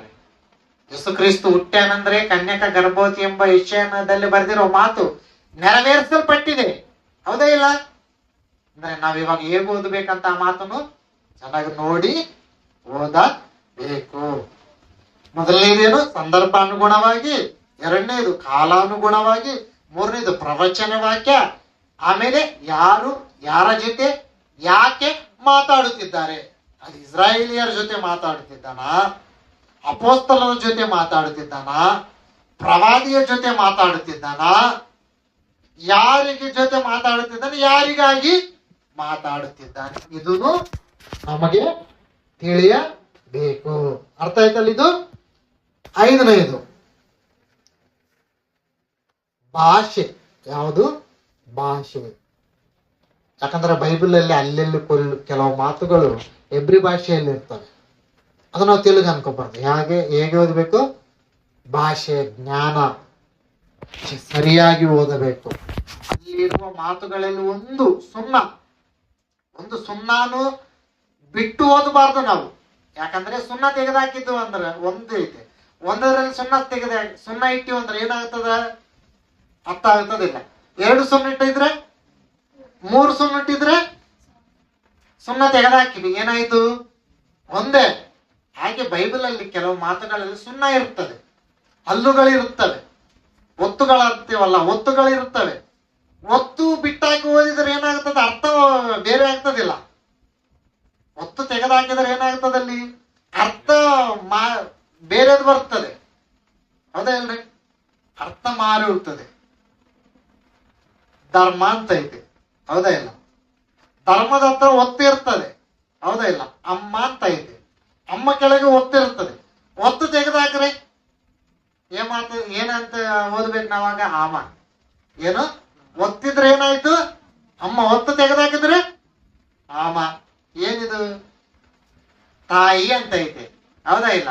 ತಾಯಿ. ಯಾಕೆ ಏನೈತೆ? ಈ ಐತೆ ಇಲ್ಲ, ಈಕೆ ತಾಯ ಅಂತ ಓದಿದ್ರೆ ಏನಾಗ್ತದೆ? ಒತ್ತು ಎಲ್ಲಿಡ್ಬೇಕು? ಒತ್ತೈತೇನಾ, ಸುಣ್ಣ ಐತೇನಾ, ಇಲ್ಲಾಂದ್ರೆ ದೇವರು ಏನ್ ಮಾತಾಡುತ್ತಾ ಇದ್ದಾನೆ ಅದೆಲ್ಲ ನೋಡಿ ಓದಬೇಕು. ಅರ್ಥ ಐತೆ ಇಲ್ಲ? ಇನ್ನೊಂದೇನಂದ್ರೆ ಮುಗಿಸ್ತೇನೆ, ಆಯ್ತು. ಇನ್ನೊಂದೇನಂದ್ರೆ ಭಾವ. ಏನು? ಭಾವನು ನೋಡ್ಬೇಕು ನಾವು. ಓದಿದ ನಂತರ ಏನ್ ನೋಡ್ಬೇಕಂದ್ರೆ ಭಾವ ನೋಡ್ಬೇಕು. ಹೇಗೆ ಭಾವ ಅಂದ್ರೆ, ಯೆಹೋವನು ಮಾತನಾಡುತ್ತಿದ್ದಾನೆ ಅಂತ ಐತದೆ. ವಿಷಯಗಂಧ 1ನೇ ಅಧ್ಯಾಯ 2ನೇ ವಚನ. ಏನಾದ್ರ ಭಾವ? ಕೋಪದಿಂದ ಮಾತಾಡಕತ್ತಾನ, ಪ್ರೀತಿಯಿಂದ ಮಾತಾಡಕತ್ತಾನ, ಇಲ್ಲಾಂದ್ರೆ ಕರುಣೆಯಿಂದ ಮಾತಾಡಕತ್ತಾನ. ನೋಡ್ತೀವ ಇಲ್ಲ? ಅಪ್ಪ ಮಾತಾಡಕತ್ತಾನ ಅಂತ ಹೇಳ್ತೇವೆ, ಅಪ್ಪ ಮಾತಾಡುತ್ತಾ ಇದ್ದಾನಂತ. ಹೇಗೆ ಮಾತಾಡ್ತಿದ್ದಾನೆ ಅಪ್ಪ? ಕೋಪದಿಂದ ಮಾತಾಡ್ತಾನ, ಇಲ್ಲಾಂದ್ರೆ ಕೋಪದಿಂದ ಮಾತಾಡಕತ್ತಾನ. ನೋಡ್ತೀವಿ ಇಲ್ಲ? ಭಾವ ನೋಡ್ತೀವಲ್ಲ ಅಲ್ಲಿ. ಯಾವ ಭಾವದಿಂದಿದ್ದಾನೆ ಅಪ್ಪ? ಮಾತಾಡುವುದರಲ್ಲಿ ಚೆನ್ನಾಗಿದ್ದಾನ, ಇಲ್ಲಾಂದ್ರೆ ಕೋಪದಿಂದ ಇದ್ದಾನೆ. ನಾವು ಬೈಬಲ್ ಅಲ್ಲಿ ಓದುವಾಗ ಯಾರು ಯಾರ ಜೊತೆ ಯಾಕೆ ಮಾತಾಡುತ್ತಾರೆ ಎನ್ನುವುದು ನೋಡ್ಬೇಕು. 2ನೇದು ಭಾವ ನೋಡ್ಬೇಕಾದ್ರೆ ಏನಂತೆ. ಯಾಕಂದ್ರೆ ಕೆಲವು ವಚನಗಳಲ್ಲಿ ಭಾವ ಅರ್ಥ ಮಾಡ್ಕೋಬೇಕು ನಾವು. ಭಾವ ಇದರಿಂದ ಇರಬೇಕು. ಅರ್ಥ ಇದೆಯಲ್ಲ? ತಾಯಿ ಅಳುತ್ತಿದ್ದಾಳೆ, ಅಲ್ಲಿ ಅಳುತ್ತಿದ್ದಾಳಂದ್ರೆ ಏನಂತ ಭಾವ ಅರ್ಥ ಆಗುತ್ತದೆ ನಮ್ಗೆ? ತಾಯಿಯೊಂದು ಮನಸ್ಸಿನಲ್ಲಿ ಎಷ್ಟೋ ಏನದ ನೋವಿದೆ. ಭಾವ ನೋಡಿವ, ಇಲ್ಲಾಂದ್ರೆ ಅಳು ನೋಡ್ತೀವ? ಭಾವ ನೋಡಿವಲ್ಲ. ಹಾಗೆ ಬೈಬಲ್ ಓದುವಾಗನು ಭಾವ ನೋಡ್ಬೇಕು. ಅರ್ಥ ಆಯ್ತಿಲ್ಲ? ಹೀಗೆ ನೋಡಿ ನಾವು ಬೈಬಲ್ ಅನ್ನು ಸರಿಯಾಗಿ ಓದಿದರೆ ದೇವರ ವಾಕ್ಯವನ್ನು ನಾವು ಓದಿದರೆ ಪ್ರಿಯರೇ ದೊಡ್ಡವರಾಗ್ತೀವಿ ಪ್ರಿಯರೇ. ಅದಕ್ಕೆ ನಾವು ಹೇಗೆ ನೋಡ್ಬೇಕು? 1ನೇ ಕಾಲ, 2ನೇದು ಯಾರು ಯಾರ ಜೊತೆ ಯಾಕೆ ಮಾತಾಡುತ್ತಾರೆ, 3ನೇದು ಏನು ಭಾಷೆ, 4ನೇದು ಭಾವ ನೋಡಿವಲ್ಲ. ಇನ್ನೊಂದು 2 ವಚನಗಳನ್ನ ನೋಡಿ ಮುಗಿಸ್ತೇನೆ, ಆಯ್ತಾ? 2 ವಚನ. ತಿಮೋಥನ ಬರೆದ 2ನೇ ಪತ್ರಿಕೆ 2ನೇ ಅಧ್ಯಾಯ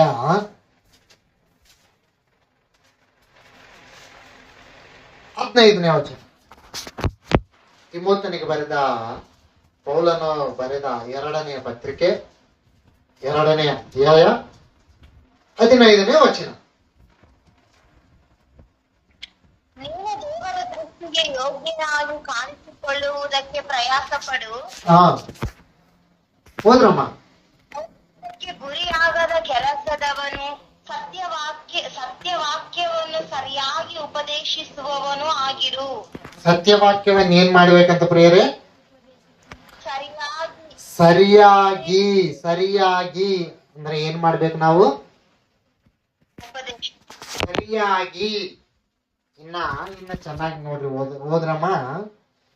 ನೀನು ದೇವರ ದೃಷ್ಟಿಗೆ ಯೋಗ್ಯನಾಗಿ ಕಾಣಿಸಿಕೊಳ್ಳುವುದಕ್ಕೆ ಪ್ರಯಾಸ ಪಡು. ಅವಮಾನಕ್ಕೆ ಗುರಿಯಾಗದ ಕೆಲಸವನ್ನು, ಸತ್ಯವಾಕ್ಯವನ್ನು ಸರಿಯಾಗಿ ಉಪದೇಶಿಸುವವನು ಆಗಿರು. ಏನಾಗ್ಬೇಕು? ದೇವರು ನಮ್ಮನ್ನು ನೋಡಿದಾಗ ಹೇಗೆ ಉಪದೇಶ ಮಾಡಬೇಕು? ಸರಿಯಾಗಿ. ನಾನು ಮೊದಲು ಹೇಳಿದ್ದೀನಲ್ಲ ನಿಮ್ಗೆಲ್ಲ ಮಾತುಗಳು, ಕಾಲ, ಸಮಯ, ಸಂದರ್ಭ, ಭಾಷೆ, ಭಾವ, ಇವೆಲ್ಲ ನೀವು ಬೈಬಲ್ ಅಲ್ಲಿ ನೋಡುತ್ತಾ ಉಪದೇಶ ಮಾಡಿದ್ದೀರಿ ಅಂದ್ರೆ ಯಾರ ಜೊತೆಗೆ, ಯಾರು ನೋಡಿದಾಗ ನೀವು ಸರಿಯಾಗಿ ಕಾಣುತ್ತೀರಿ? ನಾನಾ ದೇವರ? ದೇವರು ನೋಡುತ್ತಾನೆ ನಮ್ಮ ಮಾತು. ನಾವು ಕೆಟ್ಟದಾಗಿ ಉಪದೇಶ ಮಾಡಿದ್ದೀವಿ ಅಂದ್ರೆ ಯಾರು ನೋಡುತ್ತಾನೆ? ದೇವರು ನೋಡುತ್ತಾನೆ. ನಾವು ಕೆಟ್ಟದಾಗಿ ಉಪದೇಶ ಮಾಡಿದರೆ ಯಾರು ಕೆಟ್ಟು ಹೋಗ್ತಾರೆ? ಸಂಘಸ್ಥರು. ಹೌದಾ ಇಲ್ಲ ಪ್ರೇರೆ? ಅಂದ್ರೆ ಇವಾಗ ನಾವು ಹೇಗೆ ಉಪದೇಶ ಮಾಡ್ಬೇಕು ಹೇಳ್ರಿ? ವಾಕ್ಯವನ್ನು ಸರಿಯಾಗಿ ಕಲಿತುಕೊಂಡು, ಸರಿಯಾಗಿ ವಿಭಜಿಸಿ, ಆಜ್ಞೆಯಿಂದ ಆಜ್ಞೆ ಹಾಕಿ ಉಪದೇಶ ಮಾಡಬೇಕು. ಹಾಗೆ ಉಪದೇಶ ಮಾಡಿದವ್ರು ಯಾರೋ ಗೊತ್ತಾ? ಹಾಗೆ ಕಲಿತುಕೊಂಡವ್ರು ಯಾರೋ ಗೊತ್ತಾ ಪ್ರಿಯರೇ? ಅಪೋಸ್ತಲರ ಕಾರ್ಯಗಳು, ಕೃತ್ಯಗಳು, ಅಪೋಸ್ತಲರ ಕೃತ್ಯಗಳು 17ನೇ ಅಧ್ಯಾಯ 11ನೇ ವಚನ. ಮುಗಿಸ್ತೇನೆ ನಾನು. ಅಪೋಸ್ತಲರ ಕೃತ್ಯಗಳು 17ನೇ ಅಧ್ಯಾಯ 11ನೇ ವಚನ. ಆ ಸಭೆಯವರು ಥೆಸಲೋನಿಕದವರಿಗಿಂತ ಸದ್ಗುಣವುಳ್ಳವರಾಗಿದ್ದು, ದೇವರ ವಾಕ್ಯವನ್ನು ಶುದ್ಧ ಮನಸ್ಸಿನಿಂದ ಅಂಗೀಕರಿಸಿ, ಇವರು ಹೇಳುವ ಮಾತು ಹೌದೋ ಏನೋ ಎಂಬ ವಿಷಯದಲ್ಲಿ ಪ್ರತಿ ದಿನವೂ ಶಾಸ್ತ್ರ ಗ್ರಂಥಗಳನ್ನು ಶೋಧಿಸುತ್ತಿದ್ದರು. ನೋಡ್ರಿ ಪ್ರಿಯರೇ, ಏನಂತ? ಪ್ರತಿದಿನ ಏನು ಮಾಡುತ್ತಾ ಇದ್ದಾರಂತ ಇವರು? ಪೌಲನ್ ಹೇಳುವ ಮಾತು ನಾವು ನೋಡ್ತೀವ. ಪೌಲನ್ ಹೇಳಿದ ಮಾತು, ಪೌಲನ್ ಅವರು ಹೇಳುವ ಮಾತುಗಳೇ ಥೆಸಲೋನಿಕದಲ್ಲಿರುವ ಸಂಘದವರು ಪರಿಶೀಲನೆ ಮಾಡುತ್ತಾರಂತೆ. ಅದೇ ಇವಾಗ ನಾವೇನ್ ಹೇಳ್ಬೇಕು ನೋಡ್ರಿ? ನಾನು ಹೇಳುವ ಮಾತು ಪರಿಶೀಲನೆ ಮಾಡ್ಬೇಕು. ಯಾರು ಹೇಳಿರುವ ಮಾತಾಗಲಿ ಪರಿಶೀಲನೆ ಮಾಡ್ಬೇಕು ನಾವು. ಹೌದೋ ಇಲ್ಲ? ಹಾಗೆ ಪರಿಶೀಲನೆ ಮಾಡಿದ್ರೆ ಮುಂದಕ್ಕೆ ಹೋದ್ರಮ್ಮ.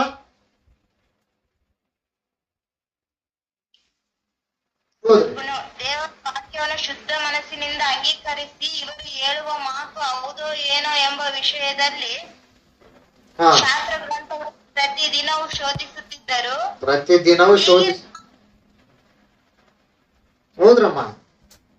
ಅವರು ಘನತೆ ಹೊಂದಿದವರು ಆಗಿದ್ದರು ಎಂದು ಹೇಳ್ತಾನೆ ನೋಡ್ರಿ ಮುಂದಕ್ಕೆ ಹೋದ. ಹೌದೇ? ಅಂದ್ರೆ ನಾವ್ ಏನ್ ಮಾಡ್ಬೇಕು? ಇವಾಗ ಪ್ರತಿದಿನ ಏನ್ ಮಾಡ್ಬೇಕು? ಬೈಬಲ್ ಪರಿಶೀಲನೆ ಮಾಡ್ಬೇಕು. ಇನ್ನೊಂದು ಕೀರ್ತನೆ 1ನೇ ಅಧ್ಯಾಯ 1ನೇ ವಚನದಲ್ಲಿ ಯೆಹೋವನ ಧರ್ಮಶಾಸ್ತ್ರವನ್ನು ಪ್ರತಿ ನಿತ್ಯ ಧ್ಯಾನ ಮಾಡ್ಬೇಕಂತ. ಇವಾಗ ನಾವ್ ಏನ್ ಮಾಡ್ಬೇಕು? ಟೈಮ್ ಇದ್ದಾಗ ಓದ್ಬೇಕು, ಓದಿದಾಗ ಪರಿಶೀಲನೆ ಮಾಡ್ಬೇಕು, ಪರಿಶೀಲನೆ ಮಾಡಿರುವ ಮಾತುಗಳ ಧ್ಯಾನ ಮಾಡ್ಬೇಕು. ಅರ್ಥ ಆಯ್ತಾ ಇಲ್ಲ? ಈಗ ಬೈಬಲ್ ಎಂದರೆ ಏನ್ ಹೇಳ್ರಿ? ಬೈಬಲ್ ಎಂದರೆ ದೇವರ ಮನಸ್ಸು. ಬೈಬಲ್ ಎಂದರೆ 66 ಪುಸ್ತಕಗಳು. ಬೈಬಲ್ ಎಂದರೆ ದೇವರ ಪ್ರವಚನೆ ಮಾತುಗಳು. ಬೈಬಲ್ ಹೇಗೆ ಓದಬೇಕು? ಬೈಬಲ್ ಸೂತ್ರ ಹಾಕಿ ಓದಬೇಕು. ಹೌದಾ ಇಲ್ಲ? ಬೈಬಲ್ ಏನಾಗ್ಬೇಕು? ಸೂತ್ರ ಹಾಕಬೇಕು. ಎರಡನೇದಾಗಿ ಬೈಬಲ್ ಭಾವವುಳ್ಳದ್ದಾಗಿ ಓದಬೇಕು. ಎರಡನೇದು ಸಂದರ್ಭಾನುಗುಣವಾಗಿ ಓದಬೇಕು, ಭಾಷೆ ಅನುಗುಣವಾಗಿ ಓದಬೇಕು, ಭಾವಾನುಗುಣವಾಗಿ ಓದಬೇಕು, ಕಾಲಾನುಗುಣವಾಗಿ ಓದಬೇಕು. ಚಿವರಿ ಮಾತು, ಕಡೆ ಮಾತು ನೋಡ್ರಿ. ಪೇತ್ರನ ಬರೆದ ಪತ್ರಿಕೆ ಪೇತ್ರನ ಬರೆದ ಮೊದಲನೇ ಪತ್ರಿಕೆ 1ನೇ ಅಧ್ಯಾಯ 10ನೇ ವಚನ 11ನೇ ವಚನ. ಪೇತ್ರನ ಬರೆದ ಮೊದಲನೇ ಪತ್ರಿಕೆ 1ನೇ ಅಧ್ಯಾಯ 10ನೇ ವಚನ 11ನೇ ವಚನ. ದೇವರು ನಿಮಗೆ ತೋರಿಸಿರುವ ಕೃಪೆಯನ್ನು ಕುರಿತು ಮುಂತಿಳಿಸಿದ ಪ್ರವಾದಿಗಳು ಈ ರಕ್ಷಣೆಯ ವಿಷಯದಲ್ಲಿ ಸೂಕ್ಷ್ಮವಾಗಿ ವಿಚಾರಿಸಿ ಪರಿಶೋಧನೆ ಮಾಡಿದರು. ತಮ್ಮಲ್ಲಿ ಆತ್ಮನು ಕ್ರಿಸ್ತನಿಗೆ ಬರಬೇಕಾದ ಬಾಧೆಗಳನ್ನು, ಅವುಗಳ ತರುವಾಯ ಉಂಟಾಗುವ ಪ್ರಭಾವವನ್ನು ಮುಂದಾಗಿ ತಿಳಿಸಿದಾಗ ಆತನು ಯಾವ ಕಾಲವನ್ನು ಇಲ್ಲದೆ ಎಂಥ ಕಾಲವನ್ನು ಸೂಚಿಸುವನೆಂಬುದನ್ನು ಅವರು ಪರಿಶೋಧನೆ ಮಾಡಿದರು. ನೋಡ್ರಿ ಪ್ರೇರೆ, ಏನಂತ? ಯಾವ ಕಾಲವನ್ನು, ಎಂತ ಕಾಲವನ್ನು, ಕ್ರಿಸ್ತನು ಹುಟ್ಟುವುದು ಯಾವಾಗ, ಕ್ರಿಸ್ತನು ಬರುವುದು ಯಾವಾಗ ಎಂದು ಏನ್ ಮಾಡಿದ್ರಂತ ಅವರು ಪರಿಶೀಲನೆ ಮಾಡಿದರು. ಇವಾಗ ನಾವು ಬಾಪ್ತಿಸ್ಮ ಹೊಂದಿದಾಗ ನಮ್ಮೊಳಗೆ ಪರಿಶುದ್ಧಾತ್ಮನ ಇದ್ದಾನೆ, ವಾಕ್ಯ ಓದುವಾಗ ಸಹಾಯ ಮಾಡುತ್ತಾನೆ. ಅದಕ್ಕೆ ನಾವೇನ್ ಮಾಡ್ಬೇಕು ಗೊತ್ತಾ ಪ್ರಿಯರೇ? ಪರಿಶೀಲನೆ ಮಾಡಬೇಕು. ಅರ್ಥ ಆಯ್ತಲ್ಲ? ಬೈಬಲ್ ಅಂದ್ರೆ ಏನು? ಯೆಹೋವನ ಗ್ರಂಥ. ಹೇಗೆ ಓದಬೇಕು? ಸೂತ್ರ ಹಾಕಿಕೊಂಡು ಕಾಲ, ಸಮಯ, ಸಂದರ್ಭ, ಯಾರು ಯಾರ ಜೊತೆ ಯಾಕೆ ಮಾತಾಡುತ್ತಾರೆ, ಇನ್ನೊಂದು ಭಾಷೆ, ಭಾವ, ಪರಿಶೀಲನೆ, ಪರಿಶೋಧನೆ ಎರಡು ಮಾಡಬೇಕು. ಮೂರನೇದೇನು? ಧ್ಯಾನ ಮಾಡಬೇಕು. ಅರ್ಥ ಆಯ್ತಾ ಪಾಠ? ನಿಮ್ಗೆಲ್ಲರಿಗೂ ಅರ್ಥ ಆಯ್ತಮ್ಮ? ಆನ್ಲೈನ್ ನಲ್ಲಿರುವ ಎಲ್ಲರಿಗೂ ಅರ್ಥ ಆಯ್ತಾ? ಇಲ್ಲ ಎಲ್ರಿ ಅಮ್ಮ? ಮುಗಿಸ್ತೀನಿ, ನನ್ನ ಪ್ರಾರ್ಥನೆ ಮಾಡ್ತೀನಿ. ಅರ್ಥ ಆಯ್ತಲ್ಲ ಎಲ್ಲರಿಗೆ?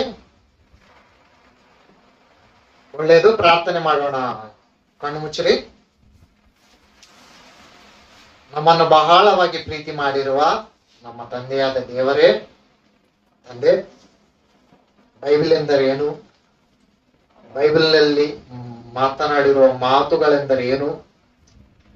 ಆ ಮಾತುಗಳನ್ನು ನಾವು ಹೇಗೆ ಕಲಿತುಕೊಳ್ಳಬೇಕು? ಆ ಮಾತುಗಳಂತೆ ನಾವು ಹೇಗೆ ಇರಬೇಕು? ಬೈಬಲ್ ಹೇಗೆ ಓದಬೇಕು ಎನ್ನುವ ಮಾತುಗಳು ತಂದೆ, ನೀವು ನಮಗಾಗಿ ಬರೆಸಿಕೊಟ್ಟಿರುವ ಗ್ರಂಥವನ್ನು ಹೇಗೆ ಓದಬೇಕೆನ್ನುವುದು ಕಲಿತುಕೊಂಡಿದ್ದೇವೆ ದೇವ.